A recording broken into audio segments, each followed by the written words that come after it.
Good evening, everyone. Thank you for joining us for tonight's webinar, Living with Multiple Myeloma, organized by Florida Society of Clinical Oncology, or FLASCO. FLASCO is a member-supported state society that focuses on supporting and representing the oncology workforce in Florida. Together, FLASCO is the voice of oncology in Florida.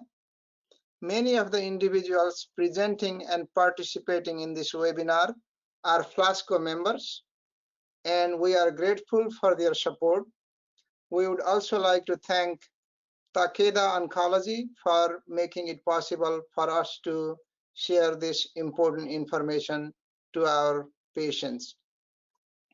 My name is Dr. Chakra Cholagain. I am a hematologist and oncologist at Cleveland Clinic, Florida.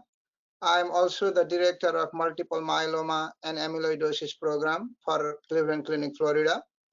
My areas of expertise include multiple myeloma and AL amyloidosis, and I serve on the board of directors for FLASCO, and I also chair program committee for FLASCO.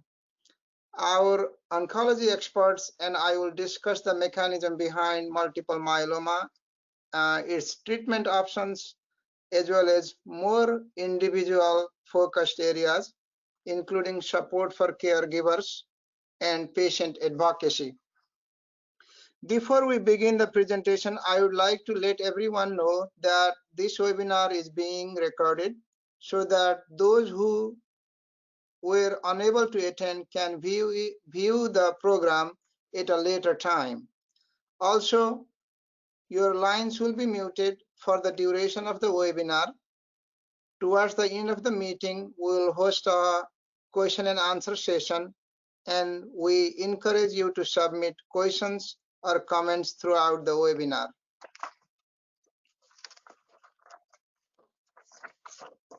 And the way to submit question is there is the on-screen questions box on your GoToWebinar panel. We will discuss as many questions as time allows, okay? All right. So I'm going to introduce our speaker panels next. It's an honor for us to introduce our accomplished group of panelists for this evening's webinar.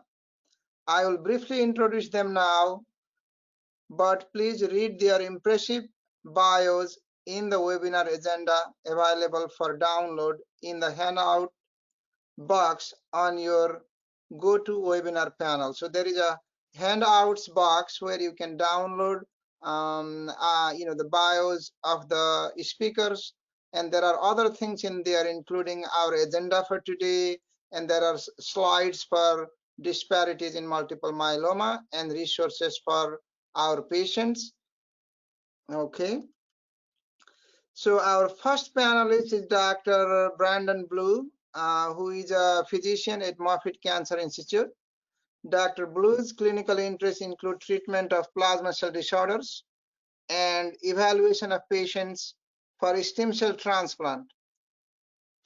And his research interests include reducing health disparities and improving health outcomes for plasma cell dyscrasias. That means, diseases like multiple myeloma, AL amyloidosis, and so forth.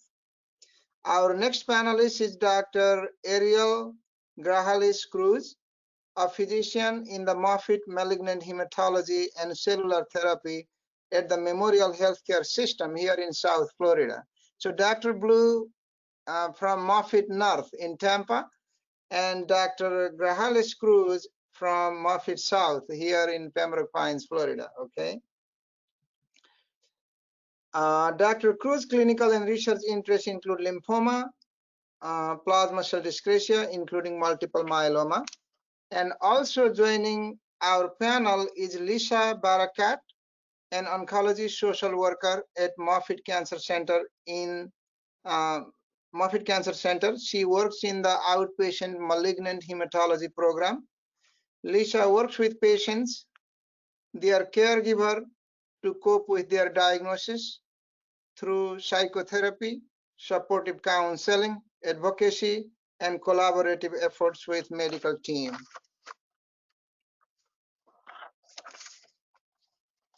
So after the question and answer session, we'll hear from our final panelist, Dr. Michael Diaz, who will not be speaking today, but we will have a video for all of our listeners tonight. Dr. Diaz joined Florida Cancer Specialist and Research Institute in 2011 and currently serves on its executive board and is the assistant managing physician and also is the vice president of Florida Cancer Specialist. In addition, he serves as the director of patient advocacy for the Florida Clinical Oncology Society and multiple working groups for American Society of Clinical Oncology, or ASCO.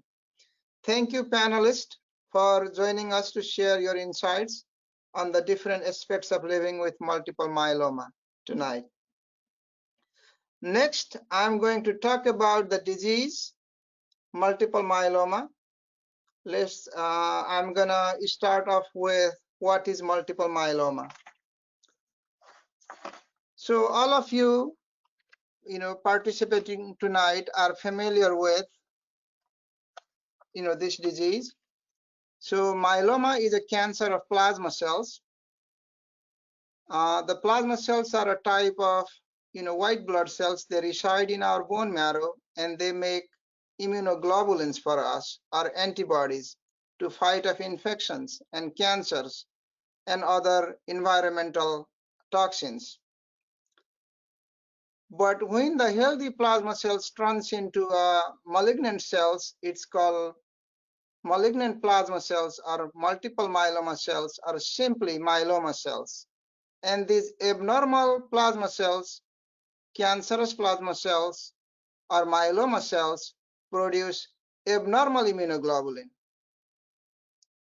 known as paraprotein. These abnormal immunoglobulin are toxic to our different organ system, sometimes kidneys, sometimes heart, and most commonly these abnormal immunoglobulin or paraprotein tend to attack the kidneys. Multiple myeloma is one of the common blood cancers, unfortunately. In 2019, there were approximately 32,000 new cases. And multiple myeloma accounts for 2% of all cancers in our country and accounts for approximately 2% cancer death. And in 2019, almost 13,000 patients died from multiple myeloma. So it most commonly, seen in the age group 65 to 74 years, with median age of presentation being 69.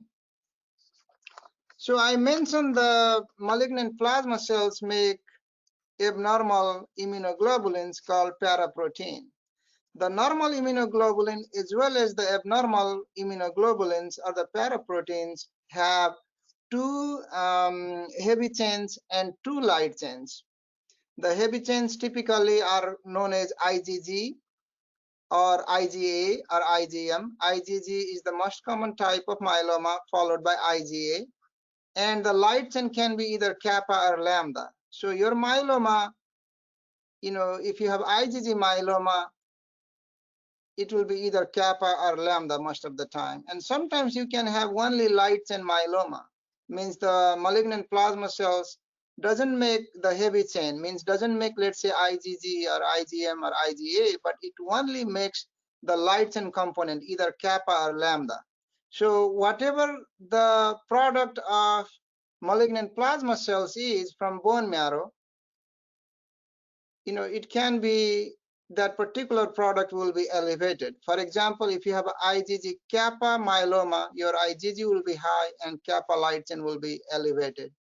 On the other hand, rest of the immunoglobulins as well as the lambda light chain will be suppressed. Okay. So typically, every patient needs to have this knowledge that what type of myeloma you have. Is it IgG? Is it IgM? Is it IgA? And is it kappa or lambda?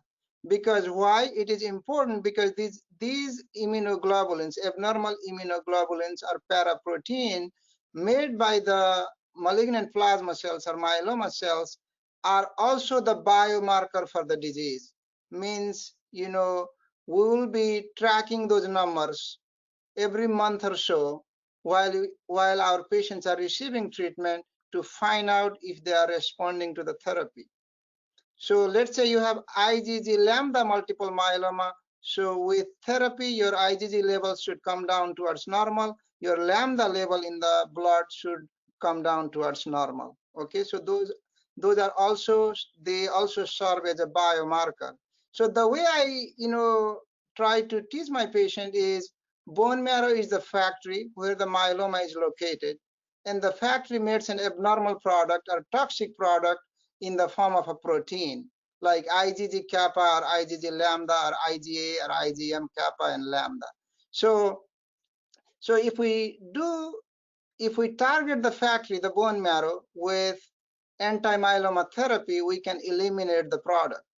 And the level of product can be tracked in the blood and also in the urine. So the goal of therapy in multiple myeloma is usually to shut down the factory that makes the bad product. It's as simple as that. And we have many different ways to do that, and I'm going to explain some of those components tonight. And our speakers, our expert speakers, will also guide you through how to shut down the factory and keep it shutting down for a long time, because that's the goal of therapy in multiple myeloma. So there are certain initial investigations when multiple myeloma is suspected. They include complete blood count. Patient can have low hemoglobin or low red blood cell count. That condition is called anemia. Complete metabolic panel is another component of the initial testing.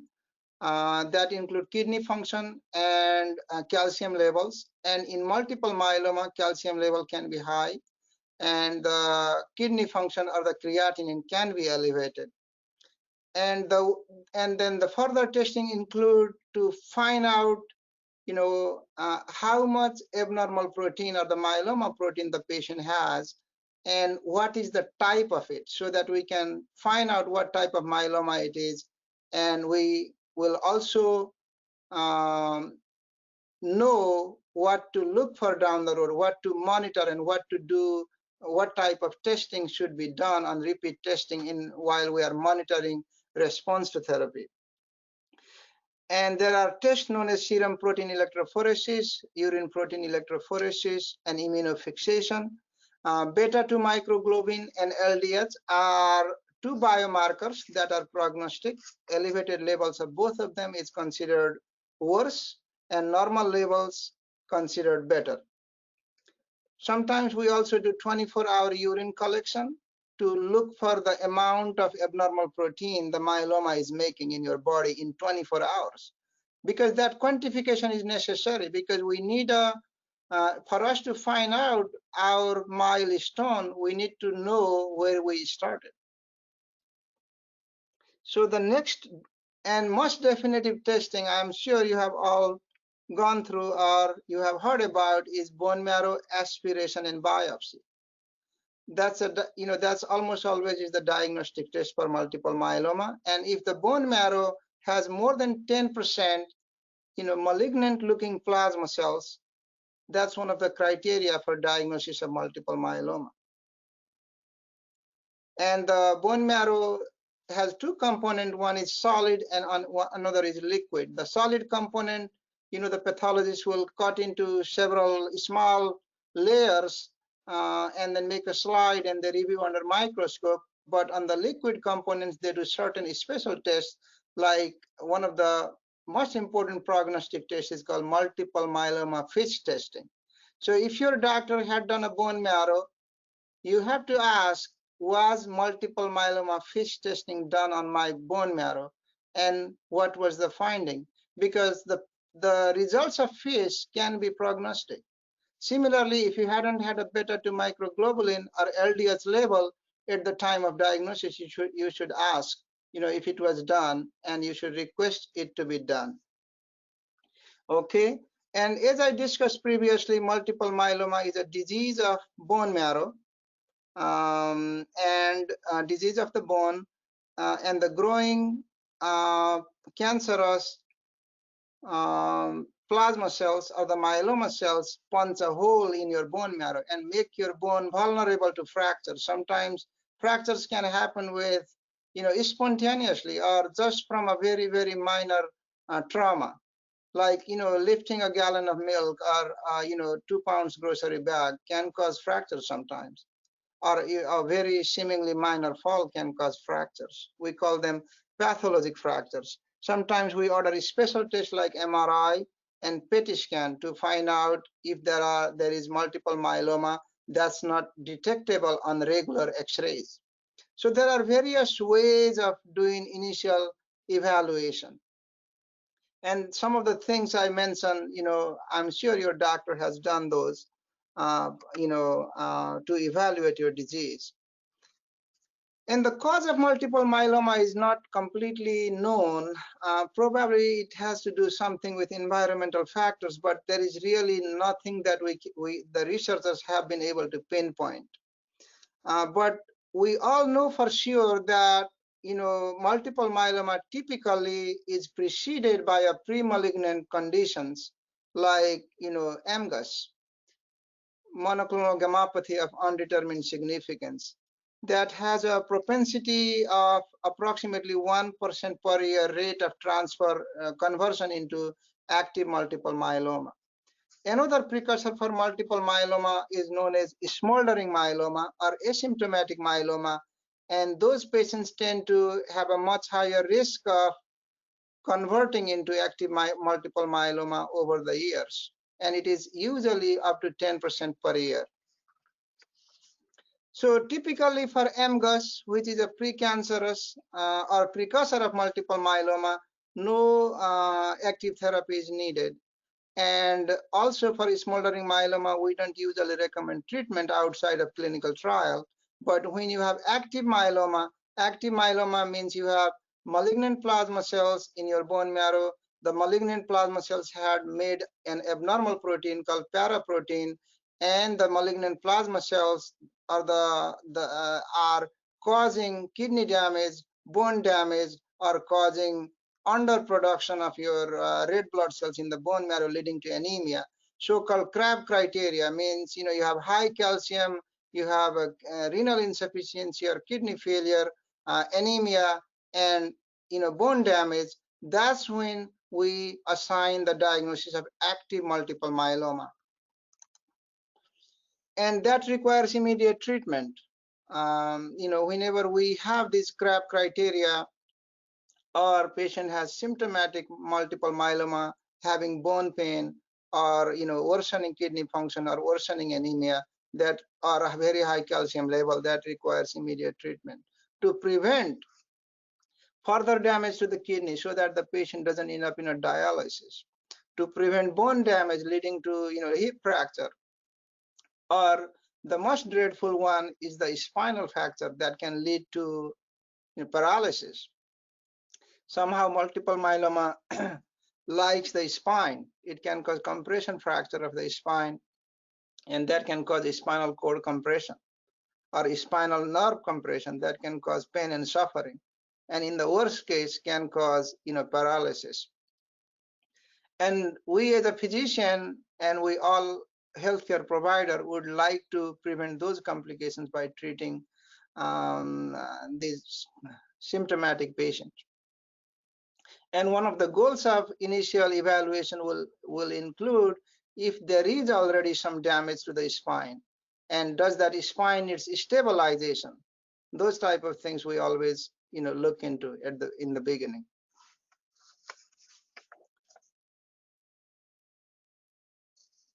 So I mentioned earlier there are certain prognostic criteria. There is a staging system, international staging system, that looks into the level of beta 2 microglobin, LDH, and more recently we are also including the genetic characteristics, the genetic information of the plasma cells or the myeloma cells. because some of these myeloma cells or some of these myelomas are very aggressive to begin with, and they have certain they have certain genetic characteristics or certain markers, and that markers is identified by doing the test called myeloma fish I mentioned in the bone marrow. For example, patients who have deletion 17p, they tend to have much worse prognosis. Patients who have 414 or 1416 or 1620 are chromosomal changes of, in the chromosome 1 of the cancer cells, they can have, worse prognosis compared to people who do not have those changes. So based on the staging criteria and based on the myeloma phase, your myeloma is classified into only two simple categories: standard myeloma versus high-risk myeloma. And they are usually managed differently. I know it is a lot of information, in a very short period of time. And we have more speakers down the road tonight, and we also have a question and answer session, and we would like to hopefully clarify all of your questions you have. Let me just touch base a little bit about treatment of newly diagnosed multiple myeloma. The treatment landscape of multiple myeloma has changed dramatically, especially in the last 20 years, last 2 decades, and more so in the last 5 years, actually. So, for example, in 1958, melphalan was found, and that's when it came into clinical use in multiple myeloma. Melphalan still is very active agent, and Dr. Blue is going to talk about the utility of multiple myeloma at the time of autologous stem cell transplant tonight. And prednisone was identified in 1962. Melphalan prednisone made a good combination for the next 20 years. And in 1980s, autologous stem cell transplantation using high-dose melphalan, came into place. Dexamethasone in late 80s. And the major breakthrough was discovery of bortezomib or Velcade in 2003, followed by discovery and clinical approval of lenalidomide or Revlimid in 2006, and thalidomide same year. And in 2012, a cousin of bortezomib or cousin of Velcade, a drug named carfilzomib or Kyprolis was, approved. And in 2013, cousin of lenalidomide or Revlimid called pomalidomide or Pomalyst got approved in 2013.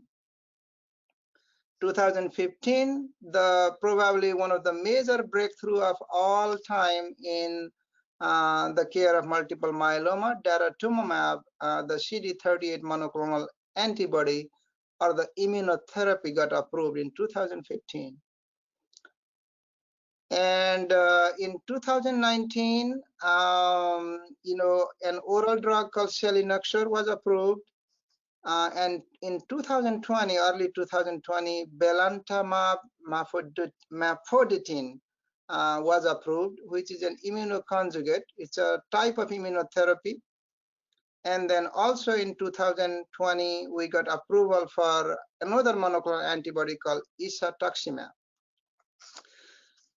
So there is always an initial therapy in multiple myeloma, and multiple myeloma is still, unfortunately, is considered incurable disease, so it tends to relapse. Dr. Cruz is going to talk about how to tackle a relapsing multiple myeloma and how to manage it in a little bit later today.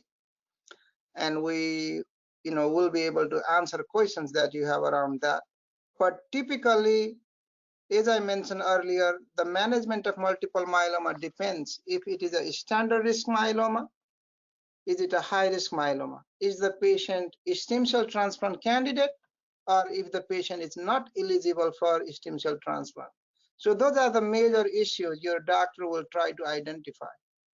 And sometimes, for our community oncologist, we recommend to get an opinion from doctors like Dr. Blue, who do stem cell transplant. Early referral to stem cell, to the centers with stem cell transplant capability is very, very, very important.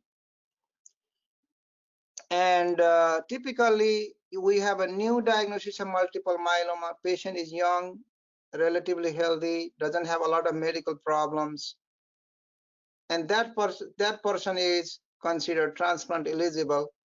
And Dr. Blue will discuss who is eligible and who is not later in his talk.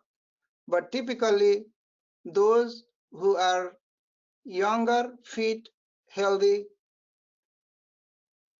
and transplant eligible, they receive 3 to 6 months of induction therapy containing triplet, means 3 drugs.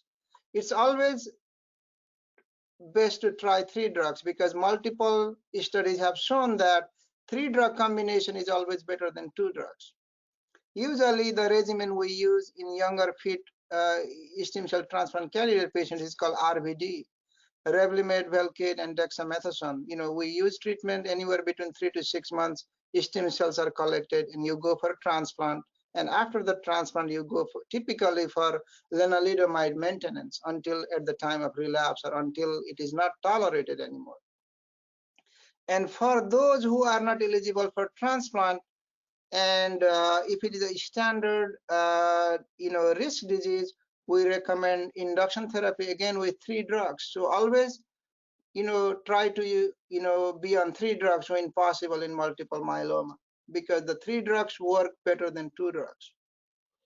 And then typically, Velcade-based therapy, usually in combination with lenalidomide and dexamethasone for 8 to 12 cycles, followed by, Revlimid maintenance for, standard risk patients who are not stem cell transplant candidate. For high risk patient, the best way to manage this patient is always a clinical trial when there is available one. High risk means, those who have, who present with plasma cell leukemia or high LDH presentation or have bad, FISH marker or have very high beta-2 microglobulin. Those patients, typically, if there is a clinical trial, they should be considered for that. If no clinical trial, then induction therapy again, 3 cycles, 3 drugs induction regimen, we call it triplet, followed by, stem cell transplant early on for a stem cell transplant candidate. And if they are not a stem cell transplant candidate, several cycles of 3 drug regimen followed by maintenance. But in this high risk group, the maintenance therapy is, usually, it's not typically Revlimid. We like proteasome inhibitor or drugs like Velcade or ixazomib, which is an oral drug also known as Ninlaro. So typically for patients who are high risk, and if they need maintenance therapy, we try to use, either Velcade or Ninlaro, and we typically do not use lenalidomide or Revlimid. Okay. So there are many choices, and balancing the many different choices at diagnosis and at the time of relapse is, requires a lot of consideration, including disease factors, patient factors, and all those things. And there are few things in the form of supportive care in multiple myeloma. All patients need to be on bone modifying agent called, you probably have heard about Zometa or Pamidronate or denosumab or Xgeva. So depending on, how your kidney function are, if your kidney function is elevated, then drugs like Xgeva are given to you by your doctor. If your kidney function is good, then you can use drugs like Zometa, which is has a lesser cost, is effective. And basically these medications prevent bone fractures, bone pain, and any event related to your skeletal system. There is another major consideration is prevention of blood clots in management of multiple myeloma, either at the time of diagnosis, either with the frontline treatment or at the time of relapse. Anybody who has multiple myeloma and is on treatment needs to be on some form of blood thinner to prevent blood clots. Typically, if there is no contraindication, we recommend baby aspirin, one baby aspirin daily. But some patients may need injectable blood thinners like enoxaparin or Lovenox. And the newer oral anticoagulants can possibly also be used. But everybody who has myeloma is on therapy needs to be on some type of blood thinner, and they have to have some medication to support their bone health. So with that, I would like to ask Dr. Blue. So I will have to come out of the camera here and ask Dr. Blue to talk about stem cell transplantation in multiple myeloma. Thank you so much for that. I really appreciate that. So really, we get a lot of consultations at Moffitt Cancer Center, both Moffitt Cancer Center North and South in Tampa and down in Pembroke Pines, for stem cell transplant for the condition of multiple myeloma, because it is considered standard of care. So what I wanted to talk to everyone today about, I wrote down a couple questions, and this is kind of typically what I would tell the patients when they would come into clinic. Probably can't read it too well, but it's basically the simple who, what, when, where, and how of stem cell transplant. Okay, so hopefully by the end of the talk, we should be at least able to answer some of these questions. The first question is kind of already been discussed a little bit, is the who. Okay, so who gets a stem cell transplant? As was previously mentioned, the median age of patients who get multiple myeloma is around 65 years of age, okay? And so the first question that comes up is people say, am I too old for stem cell transplant? Technically, we don't have a biologic age for stem cell transplant. However, there is what they call a physiologic age, okay? So as you may realize that at the age of 65, there's some 65-year-olds who, are still able to keep up with 40-year-olds. There's some 65-year-olds who may really kind of be more in the ballpark of an 80-year-old, as far as how much they function, how much they're able to get up, get around. And so we take that more so into effect, what we call the performance status. That's one of the most kind of key factors in is someone eligible for transplant, okay? And so so I just wanted to kind of, it's one of the most common myths that we have is, there's never really a number that we'll say, because if someone is really fit enough, typically those are things that we will consider. However, as technology improves, I think it was brought up in the previous talk that this is something that's been going on for decades, and so we hope that technology in the medical field will progress where transplant is really no longer needed. Okay, we'll come up with something that's greater, newer, and better. Okay, but until that happens, this is still considered the standard of care. Okay, so then that brings me to the next question. What? All right, so you may say, what is a stem cell transplant? I have Googled certain things because we do encourage people to Google. And the reason why that's important is because, you need to be an educated and informed patient. And our job as the providers are to help you kind of sift through the Google and kind of let you know what's real, what's credible, and kind of what is more of a myth and what things don't necessarily pertain to you as an individual patient, okay? So here's my really bad drawing, okay? If you are a person who Googles, you may see that there are two different types of transplants, okay? You might see one where there's a person and then another person and they ask for donors, okay? That is what they call an allogeneic transplant, okay? And with that transplant, typically it would be a sibling, brother, sister, someone who would have a similar genetic background, okay? And we would ask that person for a donor.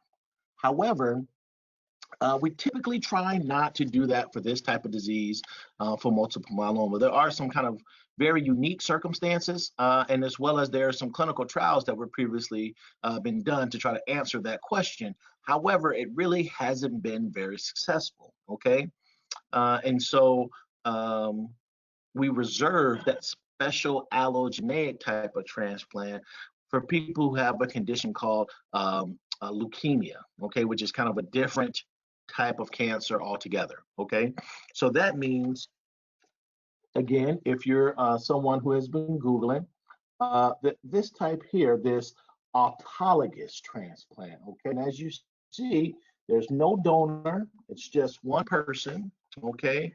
And that means that all of the stem cells that we collect will be from the patient, okay?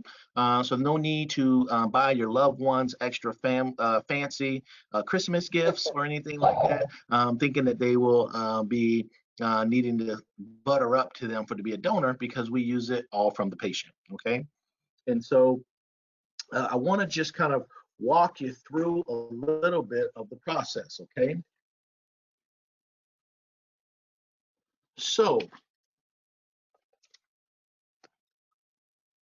here, okay? This is a super wonderful drawing that hopefully will help explain to you what exactly I mean by when we collect stem cells, okay? So stem cells are in our bone marrow. As was previously mentioned in the wonderful talk prior, the bone marrow is kind of the factory that makes these cells, okay? And so as the factory, these cells are in the bone marrow. Their whole purpose for your entire life has been to make new blood cells, okay? And that's a key fact that we need to harvest these stem cells, okay? Because they're in the bone marrow, we try not to actually go in the bone marrow to retrieve them, okay? So we actually have a medication to what we call mobilize these stem cells out of the bone marrow into the bloodstream. So then if we need to collect them, we're not actually going in the bone marrow, they've actually been mobilized to the bloodstream, so we can just collect blood, okay? So how we do that is there's a special IV that is placed called a catheter, okay? That catheter is placed in you as the patient, okay? And what happens is that we connect this catheter here to a machine called a pheresis machine, all right? The pheresis machine will take the blood out of you as the patient, put it in this machine, and the machine will basically take these stem cells and put it here in the freezer, okay? Typically, we try to collect at least enough stem cells for 2 transplants. And again, I will preface this by saying this is the Moffitt way, okay? There are other centers such as University of Miami, the Cleveland Clinic, the Mayo Clinic, University of Florida in Gainesville, who also do stem cell transplants, or even in Orlando for Orlando Health, they also do stem cell transplants. And their process may be a little different, but this is kind of a general concept. And, we always can tweak things here or there, but I will kind of just discuss the Moffitt way. All right. And so as you can see here, once these stem cells are in this machine and have been stored, we don't take the blood from the patient and keep it, right? Because, we're not vampires here. What we do is we try to return the rest of the parts of the blood back to you, okay? And so now we have these stem cells ready, collected, and now frozen, ready for use, okay? And so, what happens is that one of the medications that was previously mentioned is a drug called melphalan.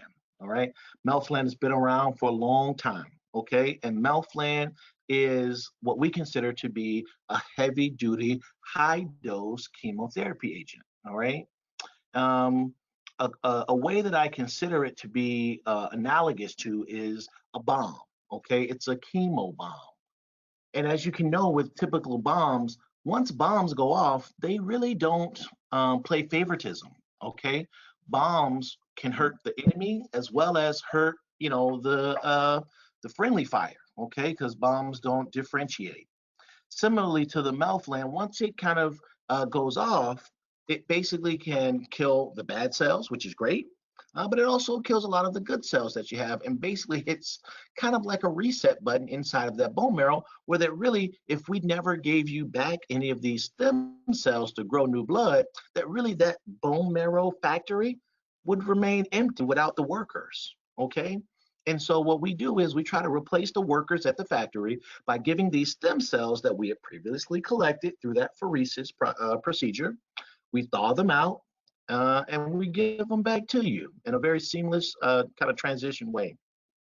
Okay, so that's kind of the what is a transplant. Okay, so really the main components of it are this pheresis project where we collect these stem cells, collect them in a freezer, and then we basically give you the chemotherapy, that's that melphalan, as well as now giving you back the stem cells that we just collected. Okay, so that is the what. All right, want to just kind of keep on track. The next question is when. When do we do a stem cell transplant? That's kind of one of the nuances of one of the major questions that we get asked, okay? And I have again, a very bad drawing, but hopefully you guys stay with me here. Throughout the life cycle of someone with multiple myeloma, you'll see these peaks and valleys, okay? Where the disease is at its highest, it's a peak. We get it under control with the different drugs that was mentioned in the previous talk. And then the disease kind of hangs out there for several years until, unfortunately, it relapses. Because, as was mentioned before, multiple myeloma is not a curable disease. So if it's not curable, that means at some point we know it will come back, okay? And so the best time to do a stem cell transplant is when the disease is under control. So think about it. We have peaks, we have valleys. We rather do a stem cell transplant to kind of keep a valley in a valley for a longer period of time, okay? We typically don't use a stem cell transplant up front where the disease is high, because the purpose that we know for the stem cell transplant is to keep the disease in remission, which is the valley, for a longer period of time, okay? So if we hit the sweet spot of really, while it's on its way down, while there's very little or none left, boom, we do the stem cell transplant. It cleans up the rest of those little cancer cells, and it really does a great job of keeping the disease under control for a longer period of time, okay? And again, as I mentioned, we typically collect enough stem cells for 2 transplants. So another win could be when the disease actually goes into a relapse and then you get it under control again. Sometimes, depending on the duration of time that you actually have had from your first transplant, we could do it again, okay? And so that's something I wanted people to keep in mind.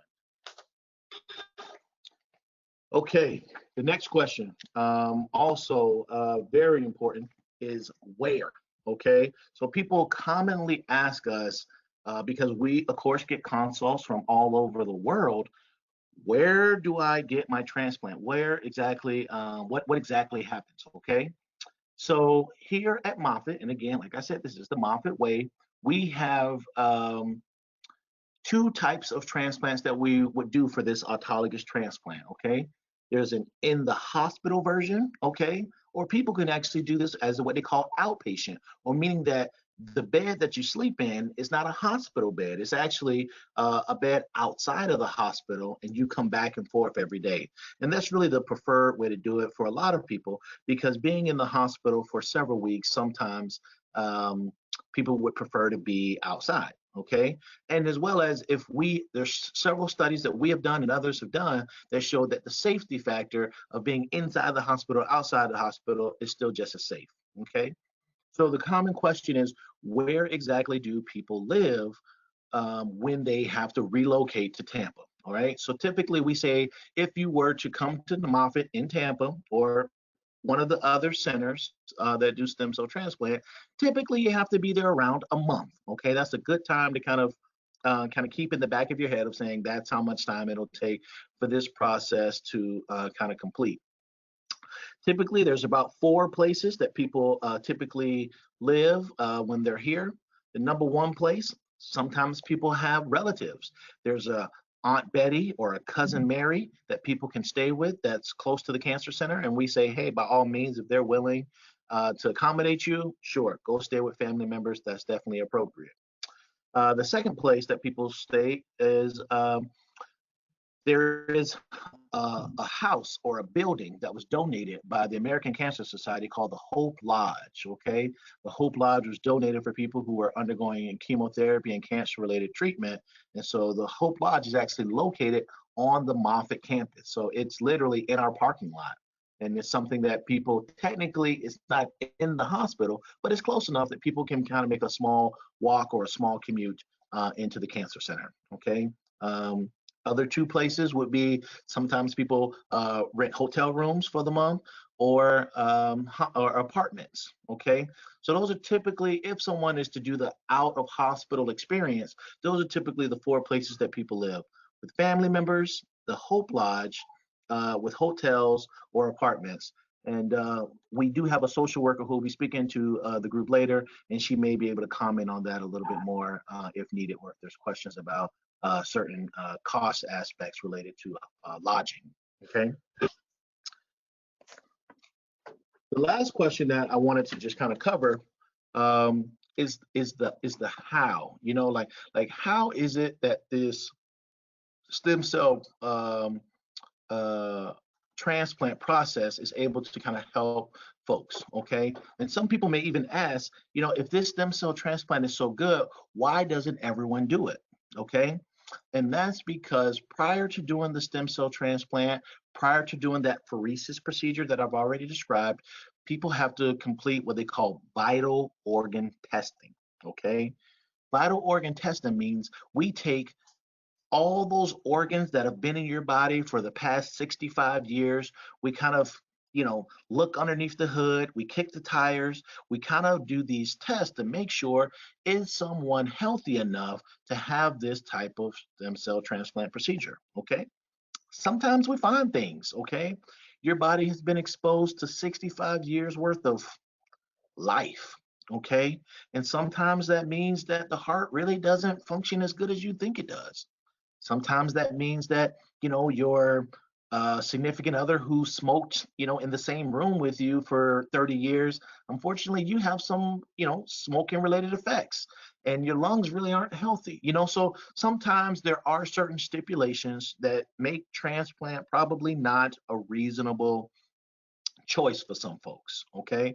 Even though technically from a disease standpoint, they would qualify, but really our main goal, and any of the doctors that's on this talk, our goal is to do no harm, okay? And how we do that is to first make sure that it's a safe procedure because, as I mentioned, stem cell transplant is not curable, okay?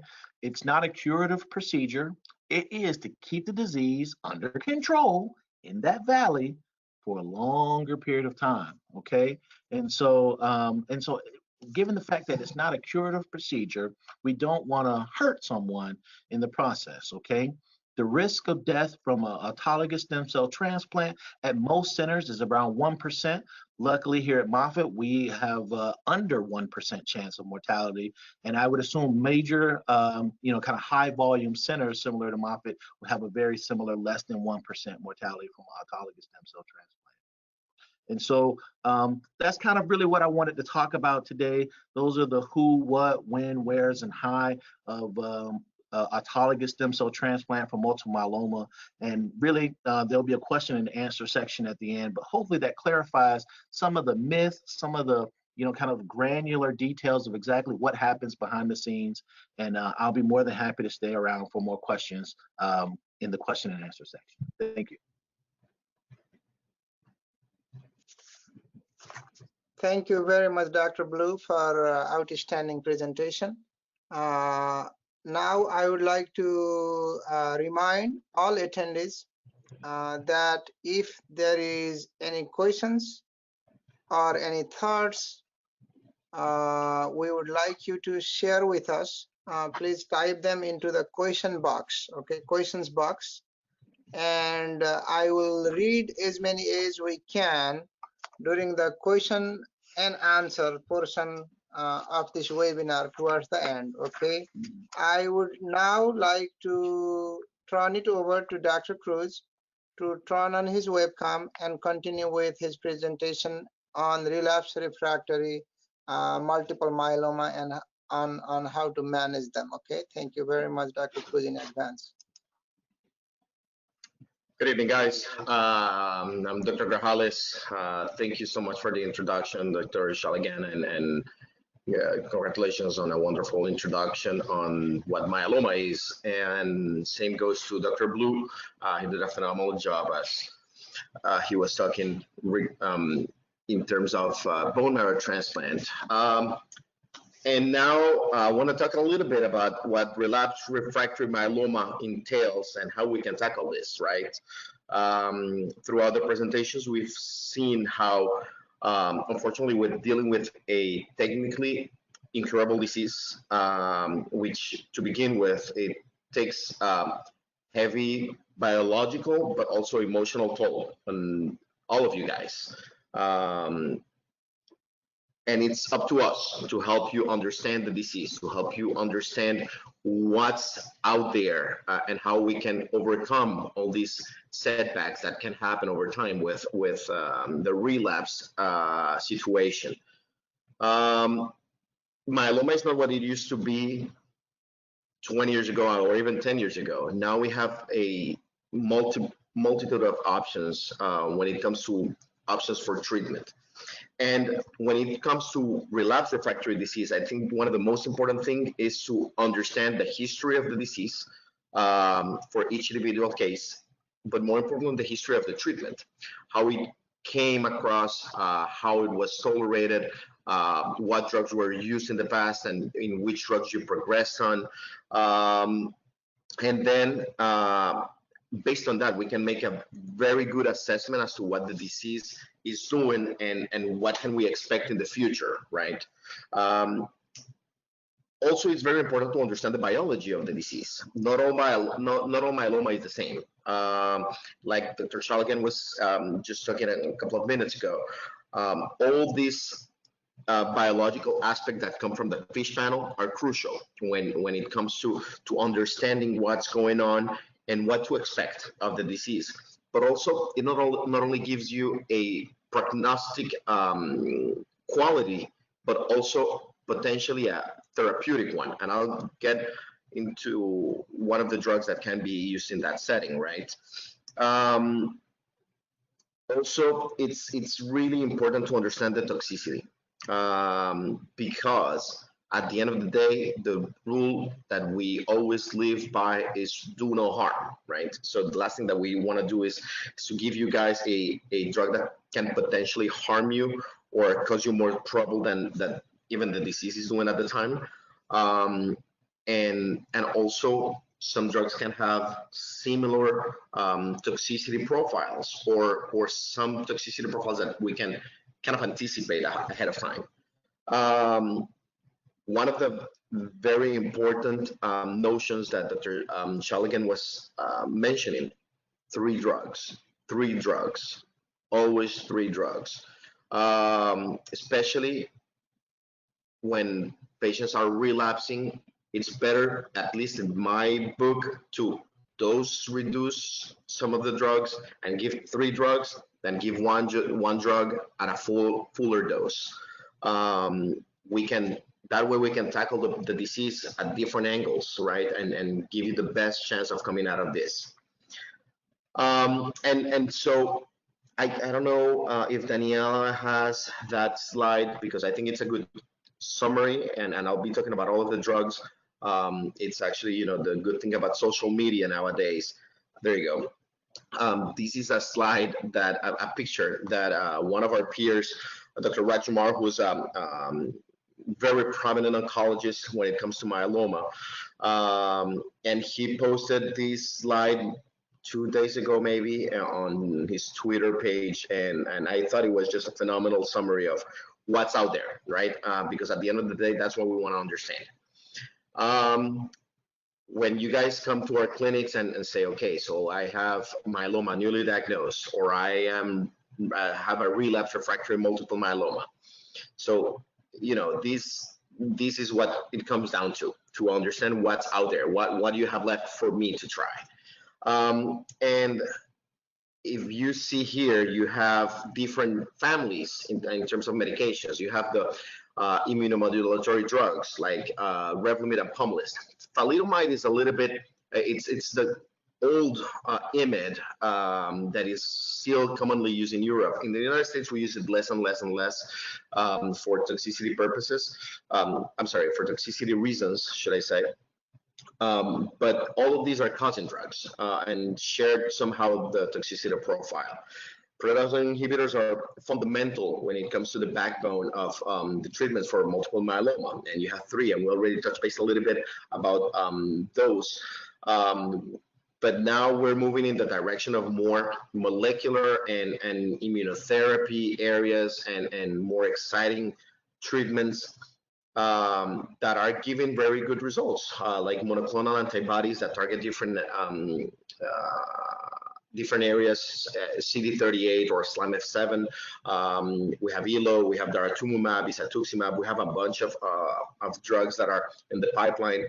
And one that is extremely exciting nowadays, it's this specific target called BCMA. BCMA, it's expressed by all myeloma cells universally.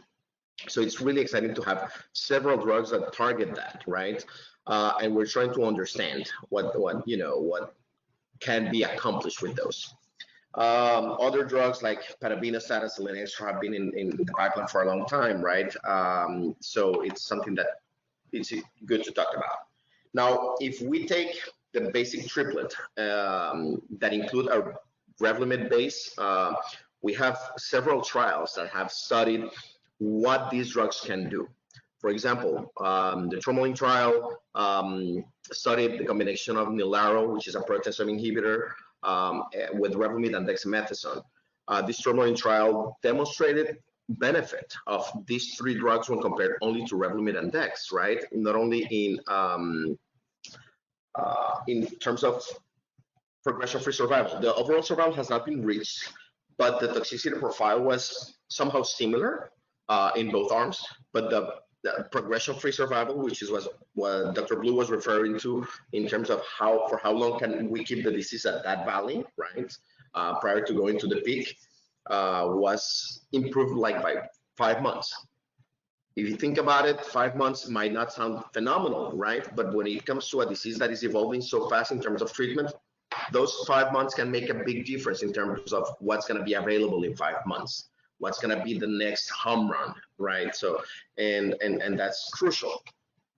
Revlimid has also been combined with another monoclonal antibody, elotuzumab. Elotuzumab targets SLAMF7. This was studied in the ELOQUENT-2 trial. This drug actually had an improved not only overall survival, but also progression-free survival. So not only the patients lived a little bit longer, but also had more time without the disease being active. It's a very well-tolerated drug, elotuzumab, although, unfortunately, it's just like in basketball or soccer, in any sport, you use your best players up front, right? The second team is not necessarily as good. They can give good results, but it's not going to be that home run necessarily. Same applies with these second, third, fourth line kind of treatments. But they do work. They do work. So the elotuzumab in combination with Revlimid Dex for patients who have been exposed to other agents, it's a good option. The combination of Revlimid with carfilzomib was studied in the ASPIRE trial. The ASPIRE trial also showed some improvement both in PFS and overall survival. Very good drug. Now, it's important to understand the toxicity of every single drug, right? And carfilzomib, just keep in mind that that is a drug that can be cardiotoxic. So patients who have a compromised heart to begin with might not be the best candidate for this, unfortunately. And that's why every single time that we think about giving carfilzomib to somebody, we need to do our due diligence and make sure that we assess the heart that is strong enough to tolerate the treatment. Again, the golden rule is do no harm. So the last thing that we want is just to make the situation even harder than it already is. Now, one of the most exciting drugs in the past probably 4 years or 5 years is daratumumab. Daratumumab is a monoclonal antibody that has been studied in several combinations, right? And for now, I'm talking about the combinations with Revlimid. The combination with Revlimid was studied in the Pollux trial. This Pollux trial was exciting in the sense that it pretty much doubled the progression-free survival in using these three drugs of daratumumab, Revlimid, and Dex when compared to only Revlimid and Dex. So it gave a significant improvement in the overall progression-free survival. To the best of my knowledge, the overall survival has not been reached yet, which is actually encouraging in the sense that it seems to be extremely active. This daratumumab is a drug that we are fans of, to tell you the truth, especially now with the new formulation. Recently, the FDA approved a subcutaneous formulation, just like the Velcade that you can get in the office. The subcutaneous formulation saves you hours on a chair, right? And not only that, it decreases the risk of infusion reactions. Think about this. If you're taking a monoclonal antibody, so basically you're stimulating this immune system, you're sending it into overdrive. So you can have some immune reactions, fevers, rigors, chills, low blood pressure. These infusion reactions, when we do the subcutaneous formulations, go dramatically lower in the single digits percentage. So it's really exciting. Just keep in mind that just with proteasome inhibitors like Velcade or Kyprolis or Ninlaro, you need to be taking your acyclovir. This is very important to prevent the reactivation of shingles, right? That's not very comfortable. We want to avoid that. So acyclovir is a drug that needs to be taken with any of these drugs that I mentioned, right? The proteasome inhibitors and the monoclonal antibodies. Now, if we talk about other combinations, like without the Revlimid, we can talk about three different trials: the Castor, the Candor, and the Optimism trial. The Castor trial was the combination of Dara with Velcade and dexamethasone. The Candor combined carfilzomib and daratumumab with dexamethasone. And the Optimism also evaluated the Velcade in combination with, the Optimism was Velcade with pomalidomide. All of these trials showed an improvement in progression-free survival, again, keeping the disease in that valley that Dr. Blue was talking about. But the overall survival has not been reached on any of those.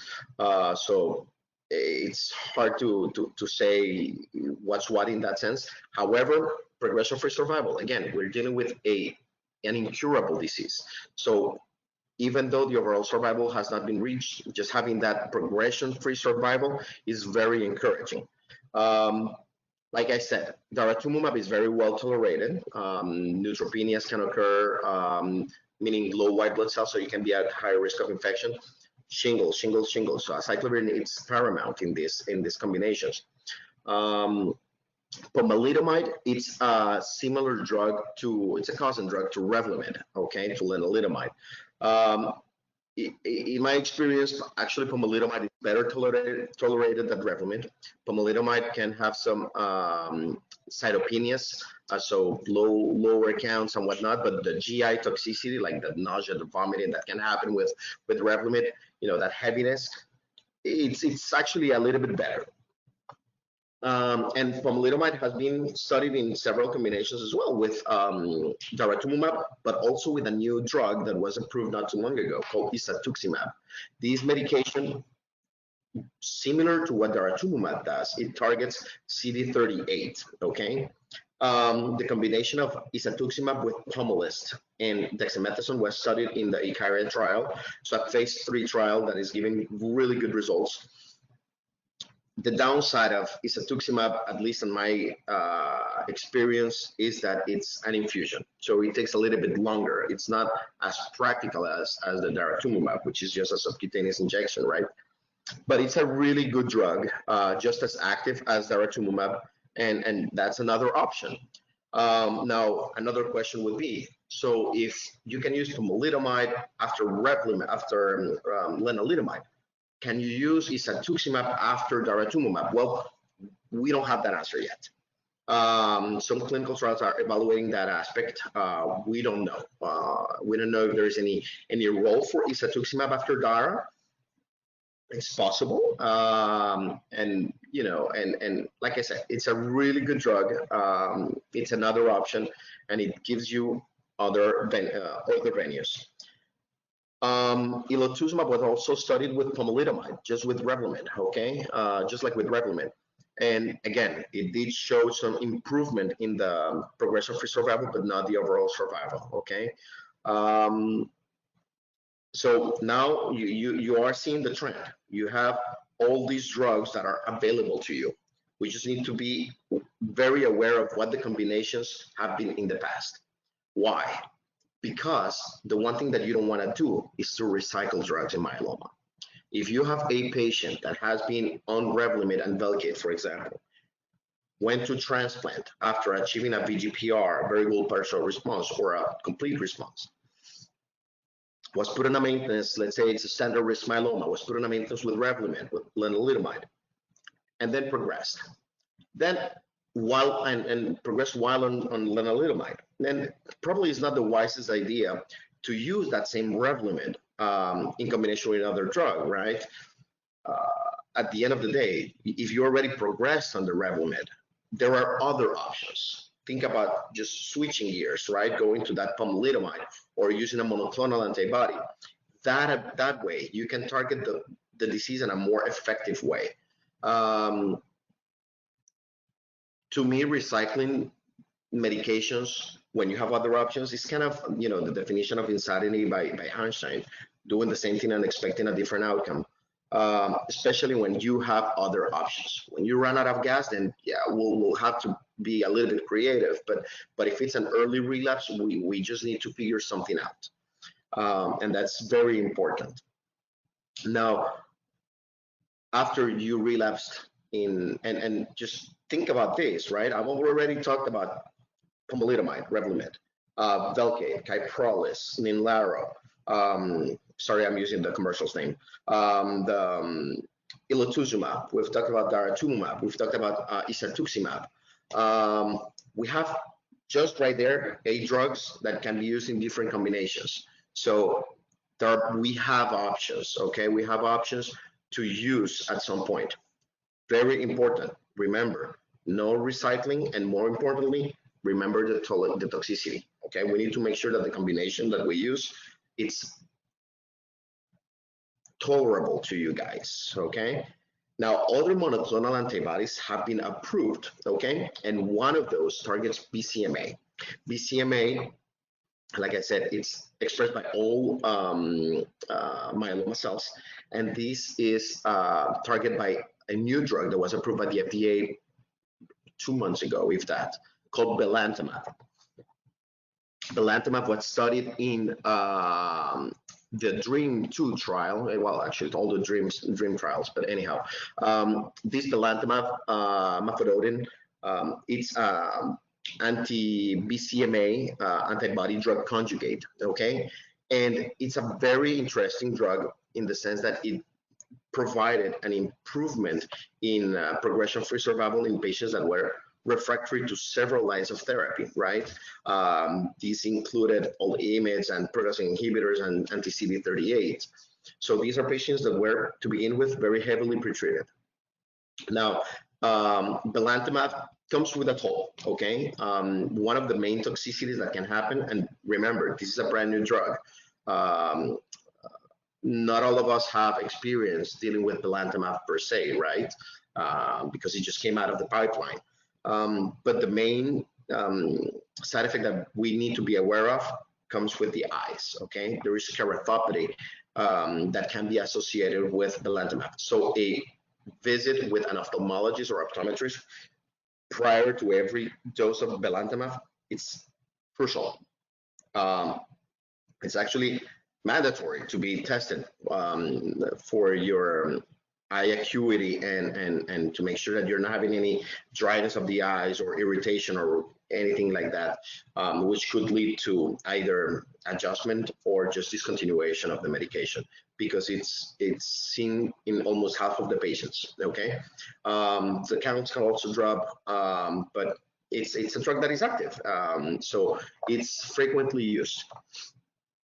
Other two drugs that I'm not super excited about, but are always available: panabinostat, which is an HDAC inhibitor. So it basically silences kind of the tumor suppressor genes. Has also improved the progression-free survival in patients with relapsed refractory myeloma.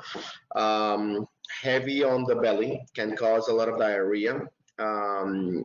And the counts like white blood cells, red cells, and platelets can decrease also, but it's an option.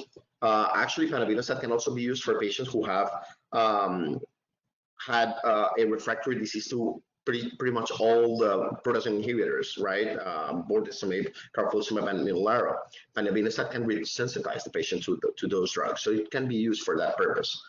The other drug that was approved, I think it was in 2020, selinexor, which is a nuclear export 1 inhibitor, right?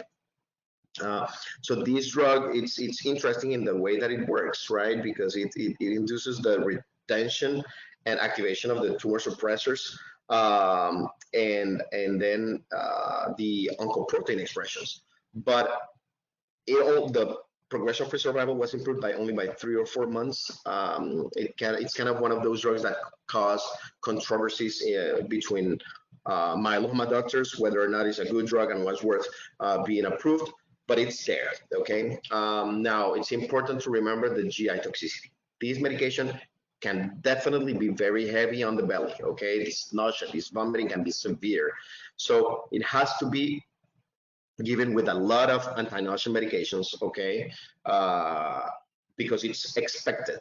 It's not something that, oh, it might happen. No, it will happen. So we have to be very proactive. Give one anti-nausea medication. Just use all of the drugs that are available, 2 or 3 drugs, to minimize the risk of this happening, okay? It's there. It's a drug that is there. Now, a drug that I am more excited about is venetoclax. Venetoclax is a medication that has been used for years and years in other diseases in malignant hematology, for lymphomas, for leukemias. Interestingly enough, this drug is active in myeloma, but here is the tricky part. Like Dr. Shaligan and Dr. Blue were mentioning, fish panel is important. This is one of those drugs in which is crucial, because this medication only works for patients who carry a translocation 11-14. When we looked at this clinical trial to begin with, the Bellini trial, this is a medication that improved the progression-free survival, but worsened the overall survival. And the reason for that being is that the population that was not carrying the translocation 11-14 did worse on these drugs. So it should never be used on that, because it's basically giving you the toxicity of the medication without any benefit, because it targets BCL2, okay? So this is a good drug to have in your back pocket when you have this translocation, which is why at every single time that you relapse, always remember bone marrow biopsy. How did the disease evolve? Did we pick up an additional mutation? Did our disease started picking up clones that were not there to begin with? Translocation 11-14, for instance. If that is the case, then this is a drug that can be used along the way in combination with other drugs, right? So it gives you more options. Lately, there's a lot of excitement about melflufen. Melflufen is a liposomal version of melphalan to some extent. So it's basically chemo. Melflufen was studied in combination with dexamethasone, and you know the progression-free survival and overall survival is exciting. I think it's a drug that is very likely to be approved in the near future. We know that melphalan is extremely active in myeloma, hence that's why we use it for transplants. as conditioning. So melflufen, it's a constant drug. It's just a different way to deliver it, to put it simply. But I'm sure that what most of you guys have heard and are excited about, CAR T, right? So these chimeric antigen receptor T cells. These CAR T cell therapies have been phenomenal with lymphomas, and they're already approved for those, for ALL, the acute lymphocytic leukemias, lymphoblastic leukemias. With myeloma, it's not yet approved, okay? It's being studied in different clinical trials, okay? You have the CARMAS, the CAR-T2, the EVOLVE. You have a bunch of clinical trials that are already studying this. As a matter of fact, for us oncologists, this is the myeloma doctors, this is kind of our early Christmas gift, because this is when our annual meeting happens. So all of these drugs and clinical trials will present their updated data. So we're looking forward to that, and hopefully this will lead to potentially new approvals in terms of medications. We'll see. We'll see what this shows. But anyhow, CAR T cell therapy is a very exciting drug. It's a very exciting approach. It's basically training. So in layman terms, it's training your T cells to target this specific area, right? Called BCMA, that same one that belantamab was targeting. And it's like giving a bloodhound a tissue to smell and hunt. Same thing with CAR T. Originally, we were extremely excited about the potential, even curative possibility of CAR T. Unfortunately, we realized with time that disease came back somewhere between 8 and 12 months for the most part. And so that was kind of a disappointing outcome. However, we have to take into consideration that these clinical trials were including patients that were heavily pretreated, okay? 7, 6, 8 lines of therapy, which is, patients that have seen through a lot of drugs. So for that reason, now we have clinical trials that are trying to figure out is CAR T, does it have a better role up front instead of waiting until the disease has progressed several times? We don't know. We'll see. And once we have that data, we can come with a different answer, right?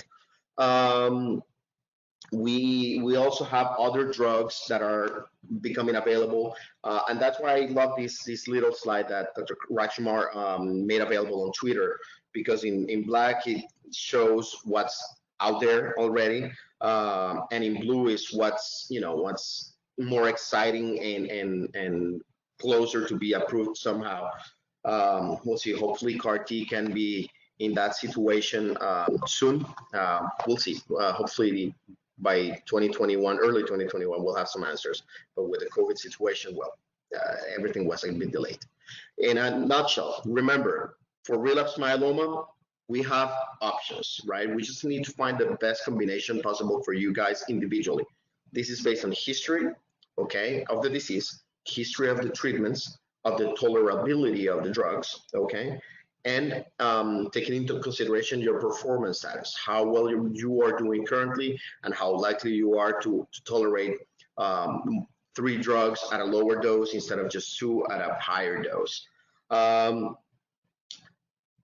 Very important not to recycle medications when clearly you guys have progressed on them, okay, because it leads nowhere, and in most part.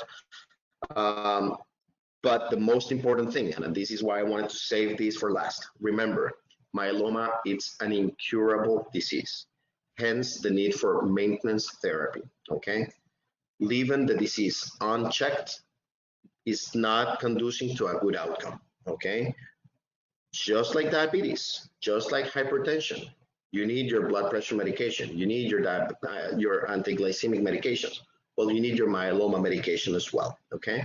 You don't have to be on 3 drugs forever. As a matter of fact, you should, for the most part, you wouldn't be. But some sort of maintenance with 1 drugs or 2 drugs for some time after transplant, for example, if you have a high-risk disease, it's gonna give you the best possible outcome. And so whenever patients ask me, when can I be off the drug? That's a really hard question to answer, right? Because there is a high risk of the disease. It's gonna come back rather sooner than later, and we want to avoid that. Okay.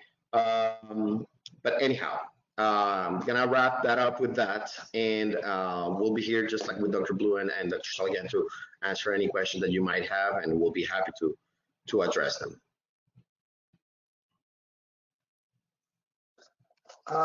Thank you, Dr. Grajales, for an excellent, very detailed presentation. Now, I would like to invite Lisa to talk about patient assistance program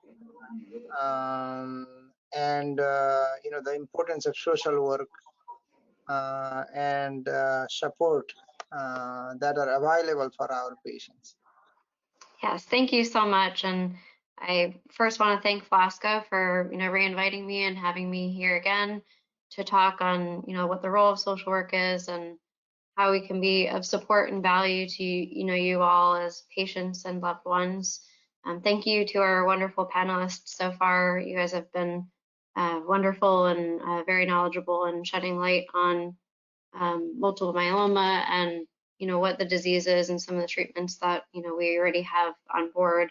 So and thank you so much for all the patients and loved ones that are participating in this, because it's so important to be educated, and it's also important to go to valid and reliable resources to get that information. So thank you for sticking with us, and hopefully I can shed some information on what social work does. So my name is Lisa Bearcat. I'm a licensed clinical social worker at Moffitt, and I work in the hematology clinic. Dr. Blue is actually one of the physicians that I work alongside. And social work can play many different roles in many different settings. So specifically, the role of oncology social workers, we are licensed clinicians to help with the adjustment process of coping with a cancer diagnosis, and recognizing that it can be so overwhelming when you're especially first getting the diagnosis and living with the diagnosis and coping throughout that journey. Recognizing certainly that the distress can be kind of multidimensional. And what I mean by that is really including both not only the emotional distress, but recognizing that there is emotional distress, physical distress, psychological distress, financial distress, spiritual distress. So all these things collaboratively can really cause a lot of hardship in coping with living with multiple myeloma. So certainly everyone at Moffitt has a social worker, certainly in the community too. If you are a patient in an outside facility, definitely ask to see if your facility has a social worker. That way we can, help to support you and your needs. But recognizing that it's not just, you as a patient, it's your entire family system and your support. So, we're there to help support not only you as a patient, but your loved ones. So I'll be talking a little bit about some resources for caregivers as well a little bit later in my discussion. But so kind of going back to, again, the multidimensional distress, I think it's important to recognize that not only does that impact you as a patient, but it can impact your family members.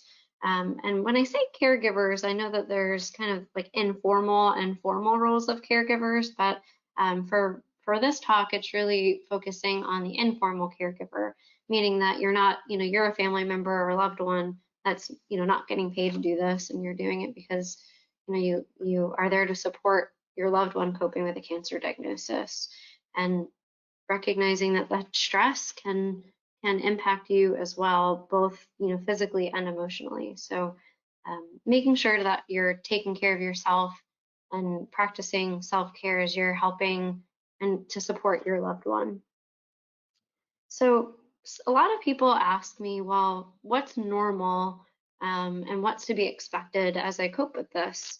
So I think it can be hard to tease out, especially because the side effects of the treatments or the disease itself a lot of times can mimic very similar um, side effects that can be correlated to something like depression or anxiety. But it's certainly normal to experience a spike of stress, especially when you're at initial diagnosis. Just sometimes it can be shocking. Sometimes some people tell me that, I've been trying to find out what's been going on with me medically for so long that, finally getting a diagnosis was a relief. There's such a mix of emotion, and just recognizing that everyone's going to cope with receiving a diagnosis differently. So just keeping that in mind.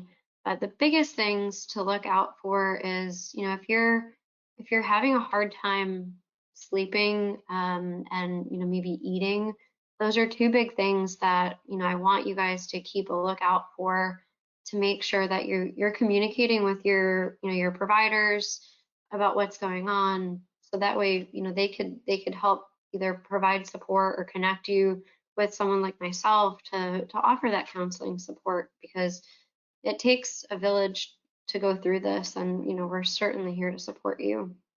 So certainly the inability of maybe falling asleep or staying asleep at night can be attributed to just overall anxiety and sometimes depression.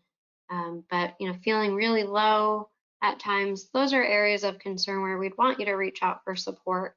But sometimes things like just feeling overwhelmed, um, the overall feeling of uncertainty, those are things that can be part of the adjustment phase of coping with a new diagnosis of multiple myeloma. So I would like to definitely normalize those things, because I think it can be really alienating and make you feel like, hey, maybe I'm the only one going through this. So I'd like to take the time to really validate those normal experiences in coping with a new diagnosis, and then recognizing some of the things that we would definitely recommend you seeking out that professional support. And certainly I know and recognize that there can be kind of like a stereotype, if you will, of I don't think I need help, or I don't want to reach out and talk with someone about my problems. But I think it's so important that no matter how good or bad you perceive how you're coping, I think it's always nice to have someone that's outside of the medical team directly, outside of like the physician, outside of your family, outside of your friends, connecting with a professional that you just can really process the stuff with, because it can be a lot to go through, and it's definitely important that you have that person that you can really process the stuff with. So certainly connecting with us would be helpful, I hope. And we tend to wear many different hats. So of course we do primarily focus as social workers on the emotional aspect of care, but also recognizing that there's so many needs that can happen. So especially financial needs can be a big one. I know a lot of the drugs, especially Revlimid, and some of them can be quite pricey and quite expensive. So, connecting with a social worker to explore what resources you might be eligible for. There might be some financial assistance programs, and I'll go into that a bit too. But certain financial assistance programs, or maybe community resources. Sometimes if you're needing some support like home health care or some medical equipment, we can also help connect you with those things as well. So like I said, we wear many different hats, and we're happy to help kind of explore and assess what needs you have and what things you could benefit from. So I know I'm kind of going fast just because we're in a pinch for time, but going back to the importance of caregivers and the resources to help support you all. So I know Dr. Blue did a wonderful job in reviewing the impact and role of transplant, and this is such a highlight to say that caregivers are going to absolutely be a condition of care for transplant.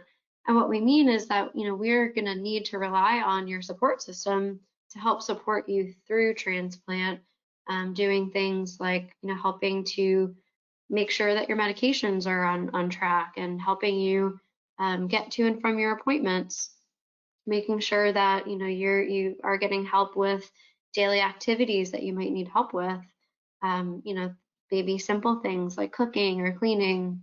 So all those things can kind of fall under the role of a caregiver, and we certainly really strongly value your role. And so really thank you all for all that you guys do for your loved ones to help care for them throughout the process, and making sure that, going back to, like I mentioned before, caring for yourselves as well.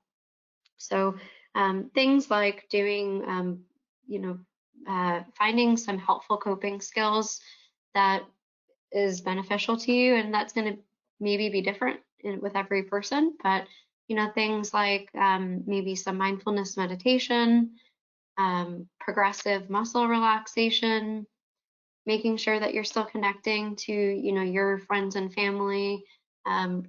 Social isolation can tend to be something that a lot of caregivers do because there's just so much responsibility sometimes, especially when we're in that transplant phase.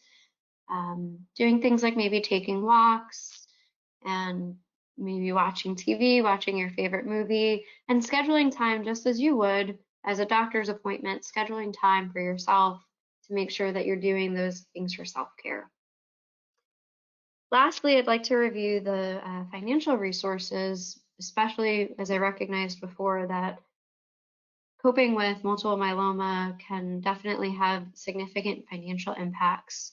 And I think right now the biggest thing that we're seeing is how COVID is kind of compounding that.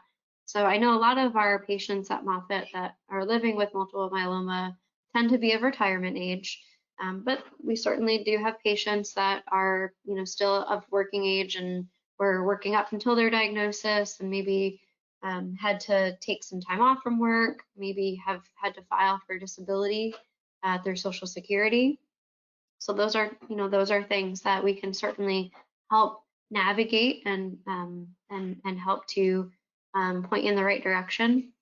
And then there are certain financial resources and grants that might be available to you. And we've included an attachment for the resources here, but just to kind of go over a few of them. If you all have not heard of the Leukemia and Lymphoma Society, despite its name, they actually do cover all different type of hematological malignancies, including multiple myeloma. And right now they do actually have a fund open for copay assistance. So you can apply either online or you can apply by phone, and that information is in the PDF with the contact information. But right now, the copay assistance program is currently open and receiving applications. They are based on financial eligibility. So depending on what your financial income limitations are, you might be eligible to receive assistance with paying for medications related to your multiple myeloma. And the biggest thing for folks who are maybe insured with private insurance is that they can actually help with paying your insurance premiums, or reimbursing you rather for your insurance premiums. And right now the fund is open for up to $11,000 a year. So that can be quite helpful for those of you who are struggling with the cost of medications for your multiple myeloma. That can really help to make it more affordable, and sometimes even being able to access a certain treatment plan that the team wants you to be on. So go ahead and go on their website or call them directly and they can help you apply. The Leukemia and Lymphoma Society does have a ton of other grants. However, right now, a lot of the funding is quite stretched because of COVID. A lot of the fundraising, unfortunately, isn't able to happen because of you know, limited events happening in person. A few other ones do have a few other foundations do have funds that are specific to multiple myeloma. However, unfortunately, right now, as I mentioned, the funding is a bit limited and closed. A few ones to keep the eye out for is Cancer Care, Patient Access Network Foundation. Those two also have copay assistance programs. The Florida Cancer Specialists Foundation, they have a foundation that can help with living expenses. So they may not be able to help directly with the cost of medications, but they can actually help with the cost of rent or utilities. So they are currently closed. However, their grant for 2021 is going to open after December the 21st. So just in a few short weeks. So being on the lookout for that. The Healthwell Foundation is also open for copay assistance. It's only open for Medicare patients. So if you have Medicare insurance, then that might be something that they can assist you with the copays for. And lastly, they do have funding open for copay assistance with the Patient Advocate Foundation. And that is also open for anyone with Medicare, Medicaid, or military insurance. So again, more information about how to apply is going to be on that resource PDF that we've attached. And again, certainly reaching out to a social worker that can help kind of further navigate you with these things. And as Dr. Blue had mentioned too, you know, sometimes the cost does come up with the cost of lodging for transplant. And something that I did want to note that unfortunately right now, the Hope Lodge has been closed because of COVID with no foreseeable opening. So I know that does certainly put more strain on you as patients with affording local lodging, but definitely reach out to your social worker. There may be financial assistance programs that you can qualify for. If you're a patient at Moffitt, we do have a patient financial assistance program that you can apply for. It is based on financial eligibility, and that can help with the cost of lodging. So we can connect, we have a lodging coordinator that can maybe help connect you with staying locally if that's being required as a condition of care for your transplant. So that, you know, that can be a huge relief and support for, you know, to help kind of take that off your plate so that way you're not having to stress over affording it. But there are some other programs in the community that can help. There are Airbnb programs that do offer some free lodging to patients that are needing to receive medical care. So that is something that does require a social work referral, and we are happy to do that, of course. So just asking to connect, and we can, you know, explore kind of all the different things that you might qualify for, all the different supports, and make the appropriate referrals in collaboration with you and with, you know, your medical team at Moffitt, or, you know, wherever you are receiving care. So kind of in a nutshell, we do wear many different hats as social workers, and I hope that you don't hesitate to reach out for help, because we can certainly, I think, provide a lot of support and reassurance at a time that can be quite uncertain, overwhelming, and just kind of heavy as a I think a good word to sum it up. So I certainly appreciate the time that you guys have all taken to stay with me and to listen to what the role is of a social worker, because I think we tend to kind of be the best kept secret, I like to refer as. So thank you all so much for taking the time. I'm sorry that I went through things fast. I'm just trying to be mindful of time here. Thank you all so much, and I'm going to hand it back over so we can go forward with our question and answers. Thank you. Thank you very much for your presentation, Lisa. You know, on highlighting, you know, caring for the caregiver, a role that is often overlooked. I would like to point out next about disparity slide. You know, I think those are available for download for our patients and caregiver who are participating today. As you all know, cancer affects each population, so nobody is immune from cancer, and cancer affects all ages, sex and race and ethnicity. And the minority groups in United States bear larger burden for many different types of cancer. Uh, Flasco is actively fighting cancer disparities on many fronts. On your cancer journey, you can do your part by making sure you just ask, okay? Help us narrow the gap. Like, how can we narrow the gap between, cancer care? And to learn more about cancer disparities in multiple myeloma, please download our Disparities in Multiple Myeloma slide packet and minority cancer awareness handout located in the handout section. Okay, that's in the Dropbox on your GoToWebinar panel. Okay, so there are slides that you can review on cancer disparities, including care disparities in multiple myeloma. We will now move on to the question and answer portion of the webinar. I will read the questions and then our panelists can decide who will answer it. We'll continue to ask questions that attendees send in the chat for the next 15 to 20 minutes. Then we will move to the final portion of the webinar, which is watching a video on advocacy, okay? So let me just start off with questions.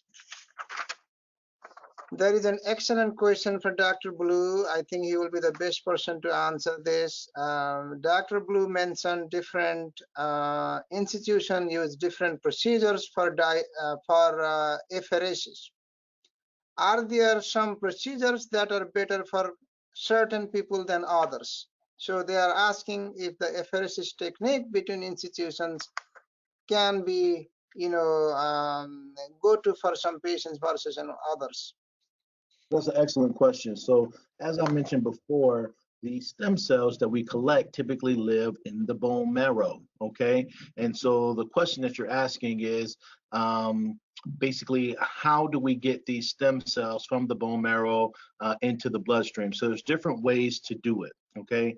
The thing is that in medicine and in life, typically what we try to practice what they call evidence-based medicine, okay?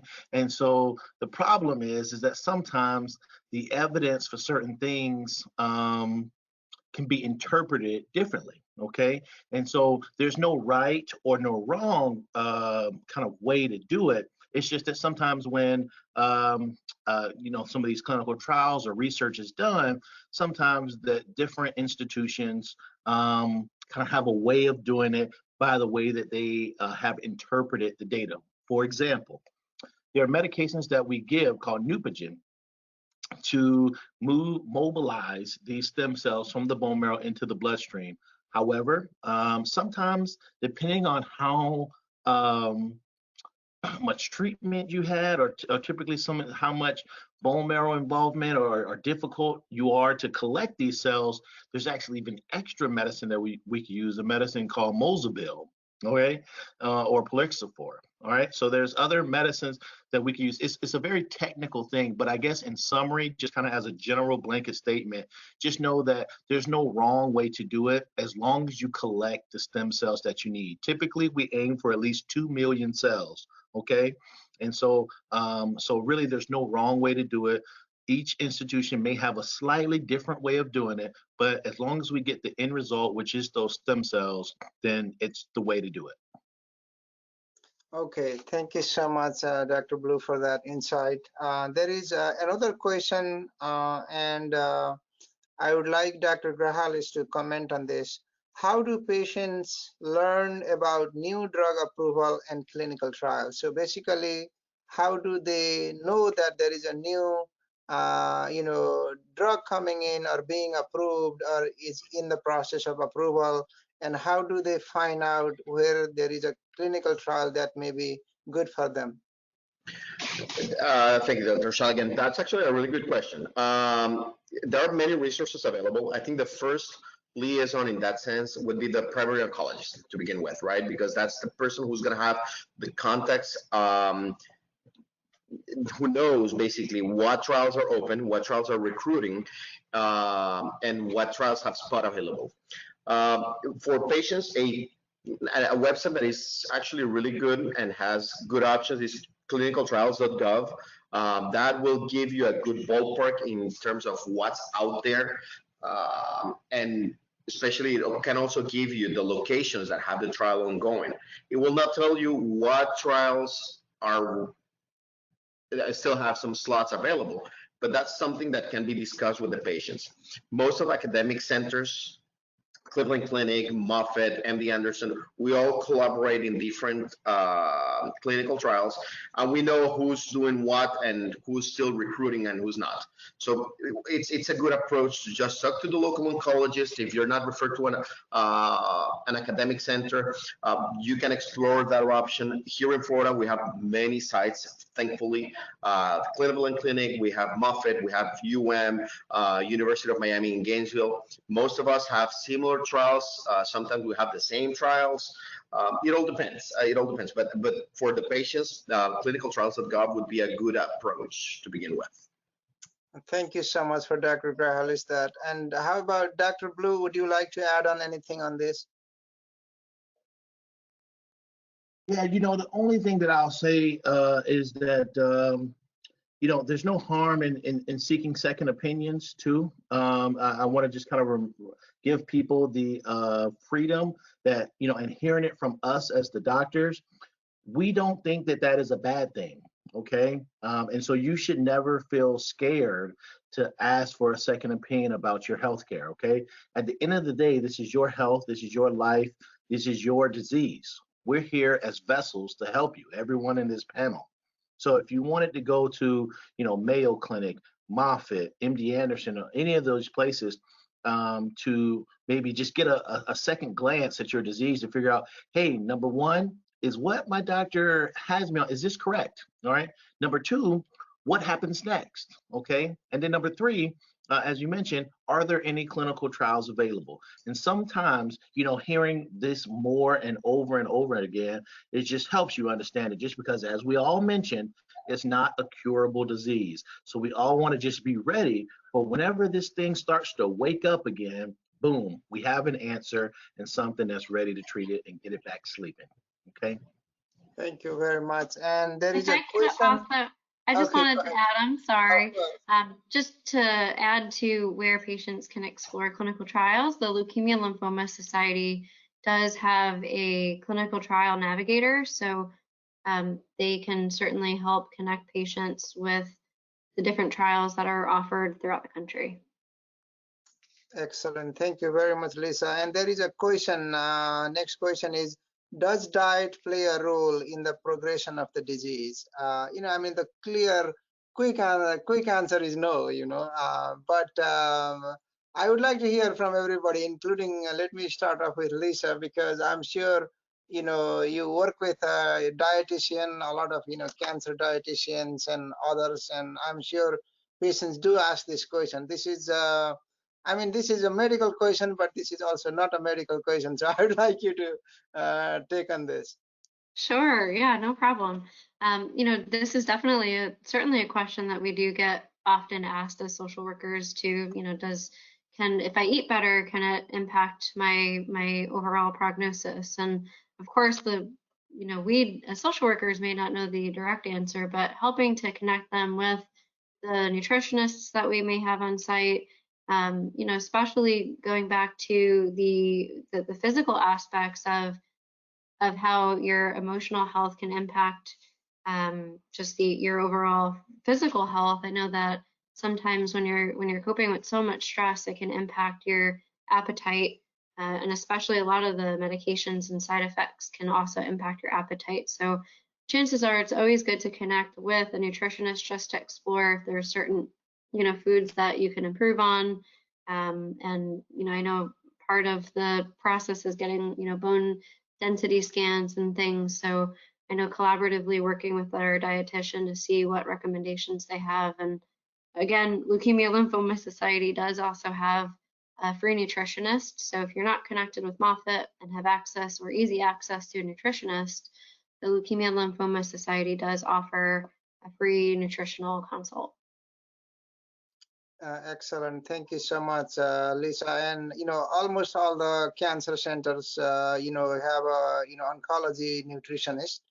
There are pharmacists, because sometimes the supplements can have interaction with the medications that you are taking. And in general, balanced diet, some level of activity and exercise, a lot of rest, and minimizing stress. All of them are important for your functioning of your immune system.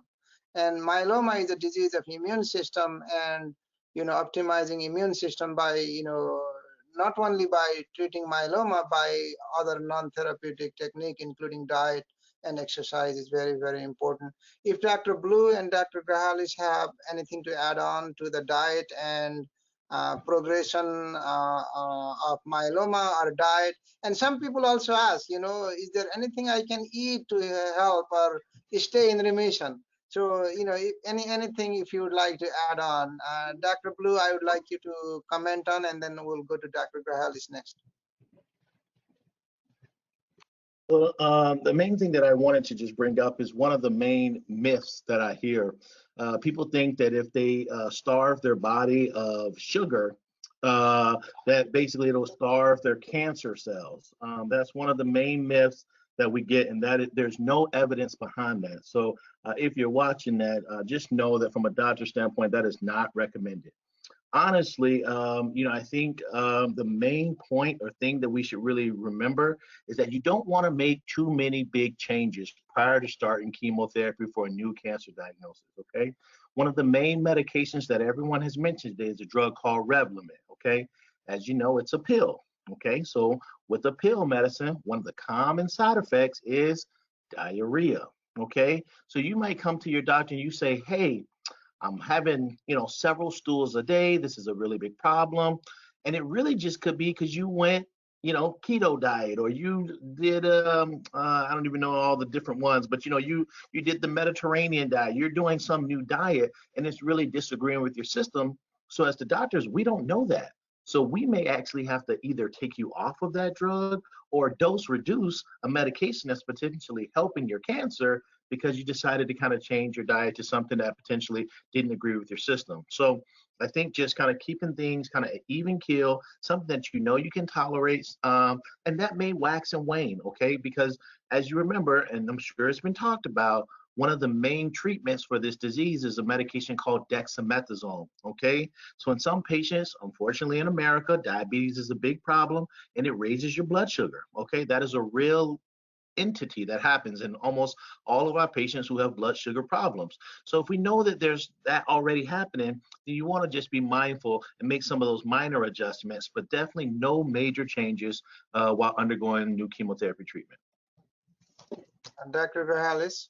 I could not agree more with Brandon. The reality is when you're diagnosed with a cancer, that's not necessarily the best time to go on a strict diet, and especially because the toxicity that will come with some of our treatments, unfortunately, they're gonna impact your life to some extent. This diarrhea, this nausea, this vomiting. So you don't want to add up to that. Also, I agree with the diabetes statement. Just keep in mind that all these steroids that you've been taking, they're just going to increase your blood sugar. So healthy lifestyle, that's pretty much it.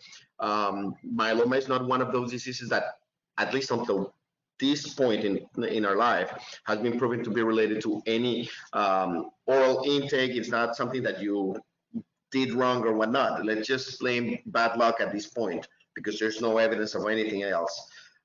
So it's not because you're going to go sugar-free or lower in protein that your myeloma is going to get better or worse.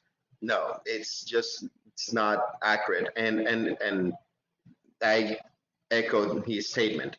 Please don't do this craziness of the no sugar diet. It's been debunked. There's no argument there, I think. Thank you so much for that. And there is another interesting question and common and practical question in the clinic. Actually it says, if we have had reaction to Revlimid, what is the alternative? I would like Dr. Grahalis to comment on that, and we'll go to Dr. Blue, and I will also comment myself. Yeah, absolutely. That's actually a very common question, and it's very commonly seen and adverse reaction or allergy, a rash. Oh, not necessarily. I mean, we know that these IMiDs like Revlimid have a toxicity profile. Rash is not a very uncommon one, and it's not necessarily an allergy, right? Sometimes just a dose adjustment can be done and make this drug more tolerated. Revlimid is a very important drug, and the rash that comes with Revlimid can happen with Pomalyst as well. And especially if you're a young patient, you will need to have some options in terms of immunomodulatory drugs. Now, let's pretend for the sake of argument that you really have an allergic, anaphylactic reaction to both IMiDs. There are some desensitization protocols that can be established in the hospital. At Moffitt, we have such a thing.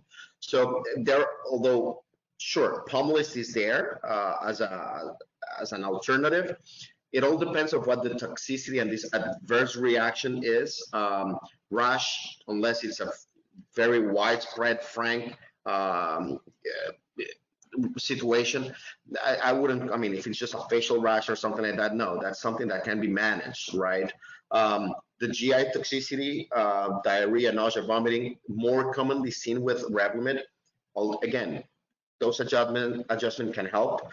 If they're still not tolerable, then obviously another IMiD like Pomalyst is an option, right? But both IMiDs are very important in the backbone, especially in early relapses, right?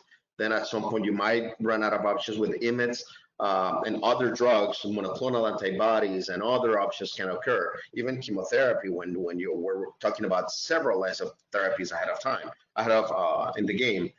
But yeah, it all depends. I think the main question is, what reaction was it? How bad was it? Because that's gonna give you the answer. Thank you very much. Dr. Blue, would you like to add on things on this? Yeah, I'll just keep it quick and simple. I mean, just know the doctors want to keep you on the medicines as much as we can because we know how effective these medicines are, okay?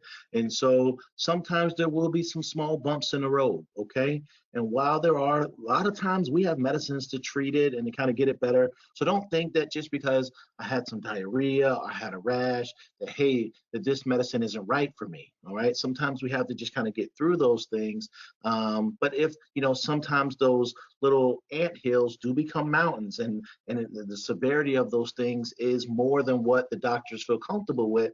And trust me, there's a laundry list of things that we can switch it to. We're more than happy to switch it if we need to. But just know that we really try to get the most out of each one of these medications, because as soon as we cross it off of the list, as Dr. Morales has talked about, that it's really not, we really don't try to recycle them, unless we really have to. So we really try to push forward and go forward if we can. So those are my thoughts. All right. Thank you very much, Dr. Blue. And there is a final question. Let me double check here. I think that's it. The final question. What are the types of multiple myeloma mentioned when talked about light and heavy chain? So basically, what are the type of myeloma? That's an easy one. I will answer it. So most common myeloma is IgG myeloma, which is approximately 50%, followed by IgA, which is a little over 20%, followed by light chain myeloma, which is like 18 to 20%. The light chain means combine both kappa and lambda. The IgD myeloma is around 2%. IgD, D like in David, uncommon. IgM myeloma is extremely uncommon. It is only 0.5, I think. And there is a small percentage of myeloma that do not make any monoclonal proteins or paraprotein or myeloma protein, and we call them non-secretory myeloma, and that's usually less than 5%, around 3% range. So that was an easy theoretical answer. So I don't think I need to ask for other opinions on this, but please feel free. I think you got it. Exactly. Okay, thank you You very, get very gold much. star. Now, I would like to thank all of our panelists taking their time to do their presentation and answering all the questions. And then now we will wrap up the webinar with a presentation from Dr. Diaz on patient advocacy. So that's a video. Dr. Diaz is not here presenting virtually today.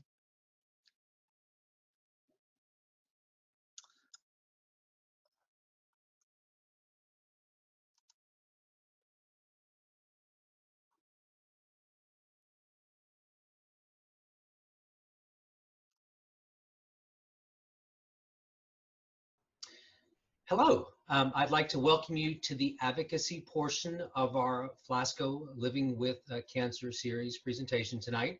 My name is Michael Diaz, and I'm a medical oncologist and hematologist. I'm the Flasco Director of Patient Advocacy and a past president of Flasco. I practice medical oncology and hematology in St. Petersburg, Florida with Florida Cancer Specialists. And we're here today to talk about something that's pretty near and dear to my heart, and it has to do with patient advocacy. And so first of all, I'd like to start off more from the big picture perspective. I've had people tell me in the past, well, Mike, talk about advocacy. Tell them what it means. Well, I looked up the definition of advocacy in the dictionary, and all it says is to advocate. Very helpful, huh? So let me just explain. So advocacy, as far as I'm concerned, yeah, it's a general concept, but it means to advocate for, which means you're trying to do something to benefit somebody, whether it be yourself or somebody else. In fact, you all being here tonight to educate yourselves means you're advocating for yourself in the form of education, educational advocacy about a condition that might mean something to you or someone you know or care about. So yes, there's educational advocacy. Your doctors will also most likely advocate for you whenever they're fighting insurance companies to get scans or medications or therapies or testings approved.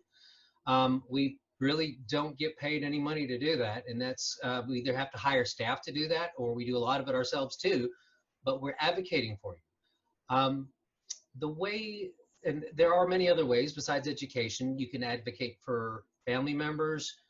You can help assist with certain components of their care, and all that is advocating. And there are lots of ways to do that. The main way that I like to advocate for my cancer patients, because that's one of the reasons why I love being a doctor. In my free time, which is not a lot of, but I do spend a lot of time doing it, is I advocate for my patients when it comes to healthcare reform. One of the things that I noticed as I was going through my training as a young oncologist is that it didn't seem to me that there were a lot of healthcare providers involved with the policy decision-making process that would impact patient care, patients' health care, or their access to care. And one of the things that I've been doing since I've been practicing medicine for a little over 15 years now, I've been getting more and more involved with advocating for healthcare reform so that patients have access to affordable quality healthcare that's close to home. I'm a firm believer that we have enough resources in this country.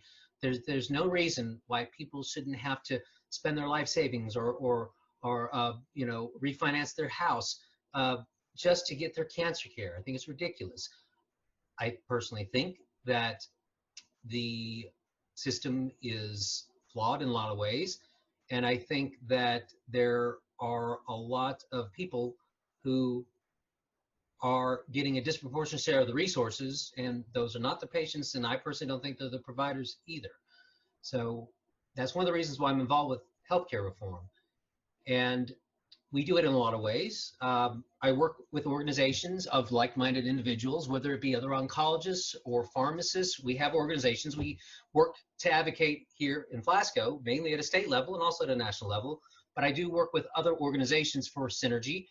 And it all has to do with in understanding the healthcare system, which is extremely overly complicated. It needs to be fixed, but it's what we have, and we have to understand it to understand where the problems are so we know where we can fix things. So if we need to, instead of guessing, we will perform studies or commission studies to be done to better understand the little nuances of how potential things are impacting patient care or access to patient care. And then we also spend a lot of time educating our elected officials on this process, whether it be local in Tallahassee, whether it be going to DC, which we don't do a lot of traveling now, but I would go to DC at least twice a month to help educate our elected officials there. We have to network a lot with Health and Human Services as well as Center for Medicare and Medicaid Services. And at a state level, we have to work a lot with the governor's office, the insurance commissioner, as well as Florida Medicaid for a lot of patient issues. And just to give you an idea of how effective you can be sometimes, for those of you all that aren't aware, about 4 years ago, the previous administration attempted a demonstration project that we will call the Part B Medicare Demonstration Project. And they thought, oh, we're going to save money, we're going to reduce the cost of care.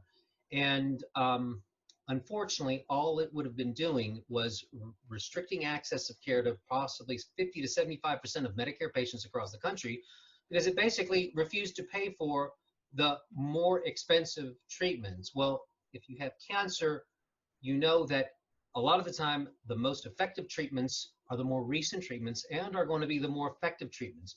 Well, they were going to try to encourage you to use more generic medications.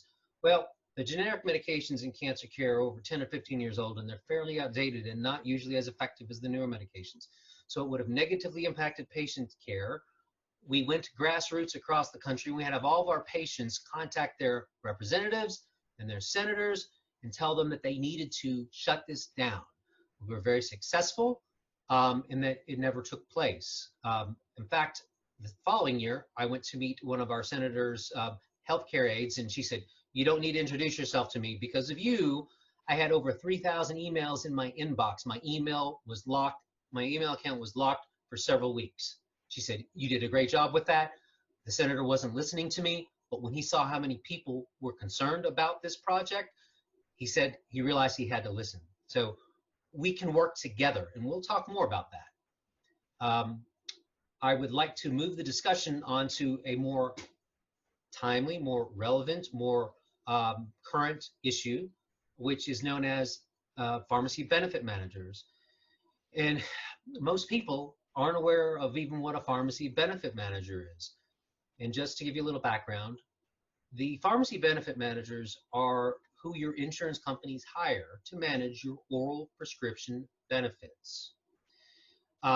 They started off as just claims processors back in the 80s and 90s. All they would do is process insurance claims for oral medications.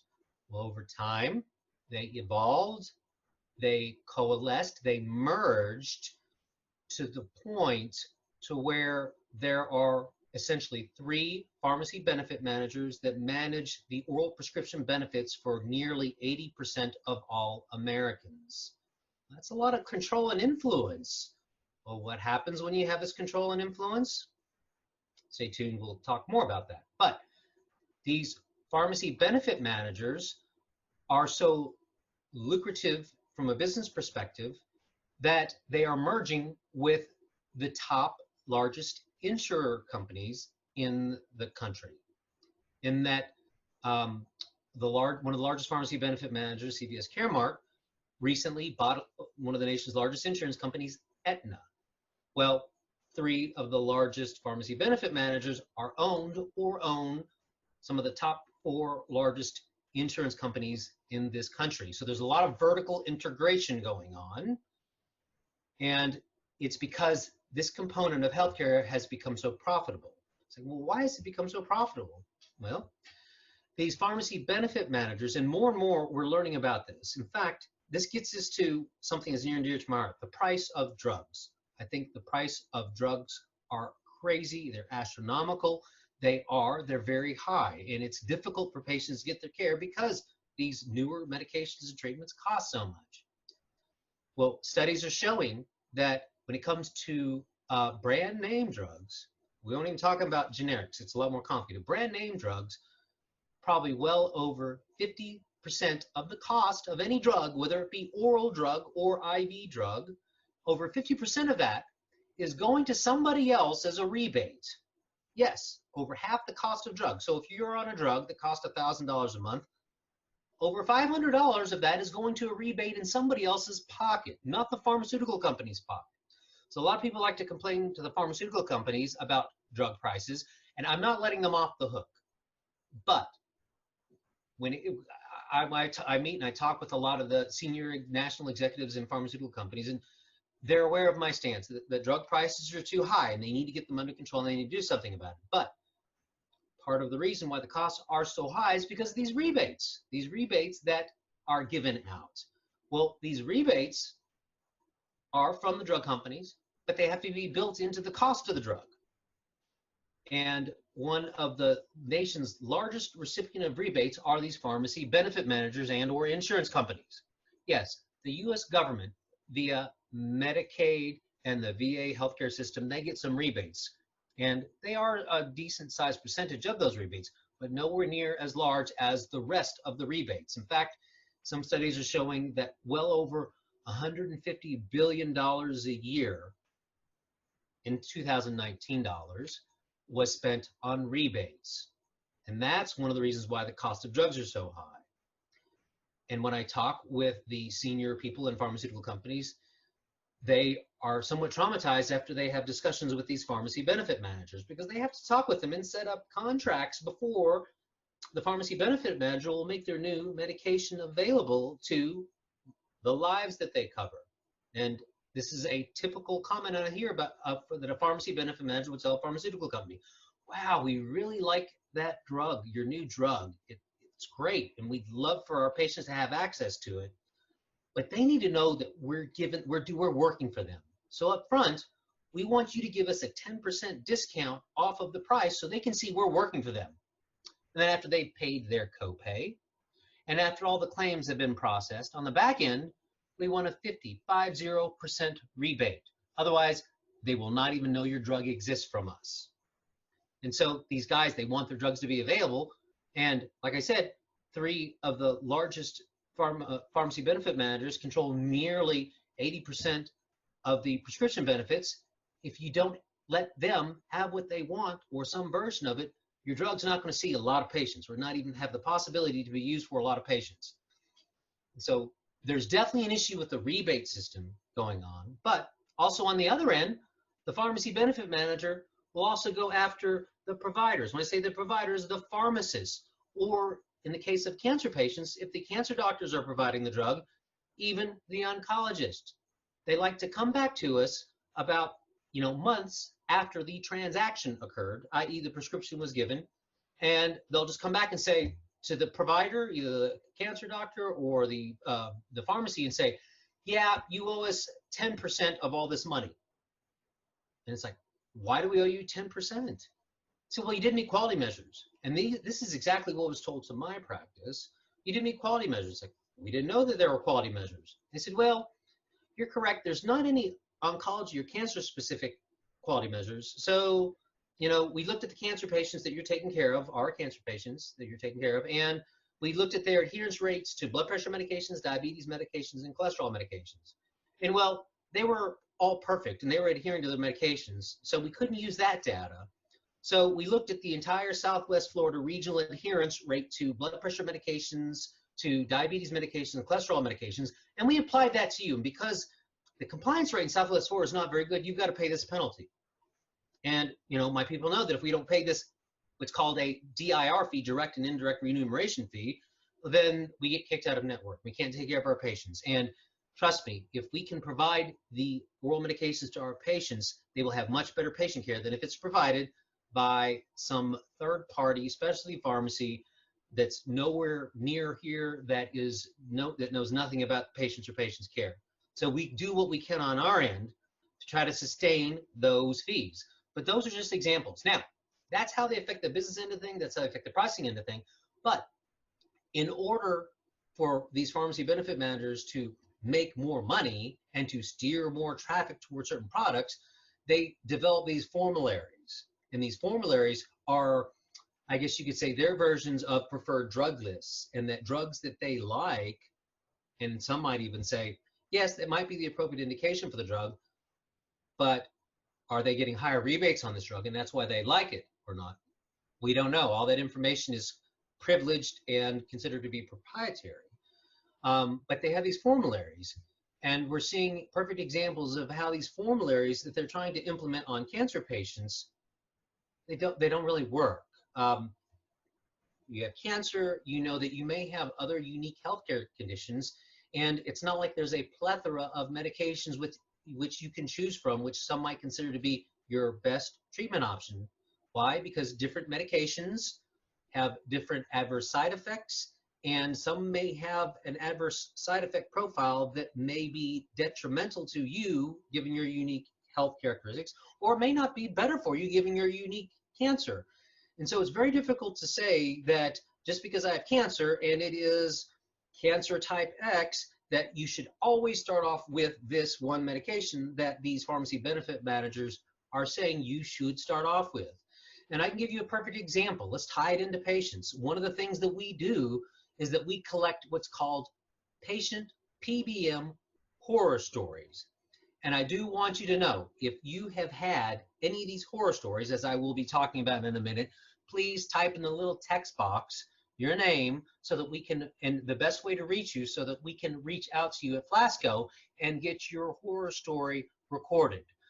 We do this at the Flasco level. We do it at a national level. I do it with a national organization I work with called Community Oncology Alliance. If you go to pbmabuses.org, that's P as in Paul, pbmabuses.org, you can see, unfortunately, volumes of horror stories that have resulted from these pharmacy benefit managers negatively impacting patient care. Just to give you an example, getting back to the formularies that we were talking about, we have several examples that have even happened here in Florida where a patient with a condition and other cancer and other medical conditions, for example, like bad kidney disease, should be getting, if you look according to routine formularies and what's considered to be the #1 line of therapy, a medication that its #1 side effect is that it can impact the kidneys. Okay, well, one of my partners saw this patient and realized, wait, this patient needs this medication. It could impact the kidneys. They have bad kidneys. Then maybe we need to start them on the second line medication first, period, and avoid this potentially more dangerous one. They sent the patient to a local cancer center of expertise, and their specialist in this cancer said, yeah, you can't have that #1, that first drug, that first medication. You need to start off with the one second on the list because it could hurt the kidneys. Well, it took the pharmacy benefit manager over 2 months to approve the medication because it was denied because it wasn't #1 on their formulary list. So we have several examples of where they can delay access to timely care. We even have examples nationally of patients just dying while they're waiting for their medication to arrive. An unfortunate example of a patient who waited 9 weeks for a routine metastatic breast cancer medication to arrive, but the pharmacy benefit manager fought with the provider for so long, the patient gave up after 8 weeks, went into hospice. The medication showed up just after that, but the patient was too weak to even take the medication. We have other examples of where the pharmacy benefit manager, I have 2 examples in my practice, not with me, but with 2 of my partners, of where the pharmacy benefit manager actually said, no, we know this medication is front line and is the first one that's listed to be used, but we think the patient should have surgery first. And in both instances, even the surgeon and the medical oncologist said, no, surgery is contraindicated in this patient. They said, well, no, we think the patient should have surgery first. So they're making a medical decision without even seeing the patient. They're making a medical decision without a license to practice medicine. And that's one of the things they're doing to save money and to help their bottom line. These guys are businesses. They took an oath to their shareholders. They did not take an oath to patients like the doctors did. And so if you have a horror story, please type it in on the question box so that the people from Flasco can contact you, hear your horror story so we can get it documented. We need to have these documented. And part of the reason why is that we are working on trying to reform the healthcare system as far as these pharmacy benefit managers are concerned. We're working both at a state level and at a national level. To give you an idea of what we've been doing at a state level, in fact, we've been coordinating with other healthcare advocacy organizations, and we attempted to have legislation passed last year for pharmacy benefit managers, it would have held and made sure there was transparency as well as accountability. Because right now there's no transparency. I was in DC a couple of years ago and was talking with some key staffers on both the Senate and the House, and they said, yeah, the pharmacy benefit managers people were up here yesterday, and they were lighting their hair on fire saying, oh no, we can't be transparent. That will disclose proprietary information. We won't be able to save money. There's no way we can be transparent. Well, you know, this is healthcare.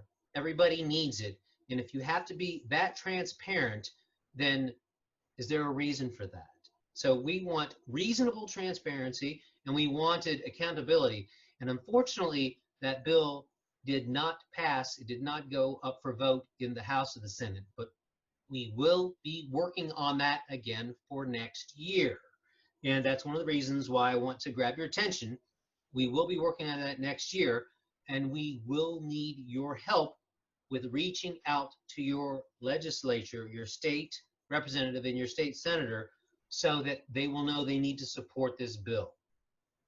Now, with that being said, to give you a little bit more of an idea of how conniving these pharmacy benefit managers can be, one of our other organizations developed a study looking at Florida alone, just to better understand how these pharmacy benefit managers worked in the Medicaid system that's run by the state. And just in one example, with a generic medicine, they saw that the pharmacy benefit manager was paying a pharmacy that they didn't have a preferred contract with. They're paying this pharmacy approximately 20 cents a pill for generic medicine the patient needs to take twice a day. And they were paying a pharmacy that they had a contract with. Now you got to keep in mind, this contract that they have with the pharmacy is not accessible to the public. Why? Because it's proprietary. Well, they were paying them $10 a pill. And when you sit down and you look at things, it would not be reasonable, given the fact this medication is taken twice a day, every day, within a year, if you assume a reasonable number of patients are on this medicine, it's a commonly used medicine, very commonly used medicine, that it wouldn't be reasonable for there to be a $30 million discrepancy going into this preferred pharmacy's pocket. So that has caused a lot of uproar in Florida. That was not able to get this legislation passed, but it was able to get the governor to hire a nationally renowned actuarial firm to do their own study to validate and verify what this other study has seen. If there's that large of a discrepancy, then if it's the taxpayers' dollars, I think the taxpayer deserves to know, why is this pharmacy getting paid so much more for pill than your average pharmacy? Okay, that stuff needs to be known. There's been a lot of reform going on at the state levels because of little tactics like this, especially in Florida, especially in Ohio and Georgia. We want Florida to be next, and so we'll be reaching out to you to advocate more next year. We're also working at a national level in DC with a couple of different bills, a couple of pieces of legislation, one so that patients could get their drug within 48 hours, and they wouldn't be waiting several weeks or even months to get their medication. Now, some of that stuff's been put on hold because of COVID, but we plan on bringing that up at the beginning of next year, because right now, with the way things are in DC, not a lot's happening at all within the next several months because of COVID, because of the elections, but we are working on it as we can. So your involvement is essential. As I told you with the example, when it comes to healthcare reform, if your elected official hears about you, the voter, and they hear that you are concerned, they will listen. And we are planning on this next year, for this next 2021 legislative session, we are planning on having a bill introduced to help reform pharmacy benefit managers. But we need to have a coordinated effort, because there might be more than one bill out there. We want to make sure that you are sponsoring the correct bill. We want to make sure that you know why. So it's a good idea, I think it would be, if you are interested and want to help verbalize your opinion as a voter to your elected officials, that you put your name and email in the question box. Let them know you want the monthly newsletter. It's a monthly patient newsletter. That's one way to stay updated. Not only will you learn about advocacy issues, but you will learn updates about all the different things that we talked about today. And just as well, you can go to the website at www.patients.plasco.org to learn more about not only advocacy information, the things that I'm talking about here today. Once again, it's to make sure there's a coordinated effort so that you know when to reach out to your elected official, you know what to talk about, you know which bill to tell them they need to support, but it's also to learn more about other things for patients, such as assistance programs, various support groups, as well as clinical trials, and yes, of course, something important and dear to me, information about advocacy. And also, we plan on notifying all the patients that have participated in these Living with Cancer series when there is a time we need to call them to action, because you can help us, the providers, make sure that you have access to care that's affordable, quality, and that people are not taking all the money that's being designated for healthcare, instead of it going to the patients, they're putting in their pocket. We got to put a stop to that. So I appreciate your attention, and please sign up for the newsletter, go to the website. Any questions, once again, please direct them in the question box. Your questions will be answered, but you all have a great evening. Thank you. God bless.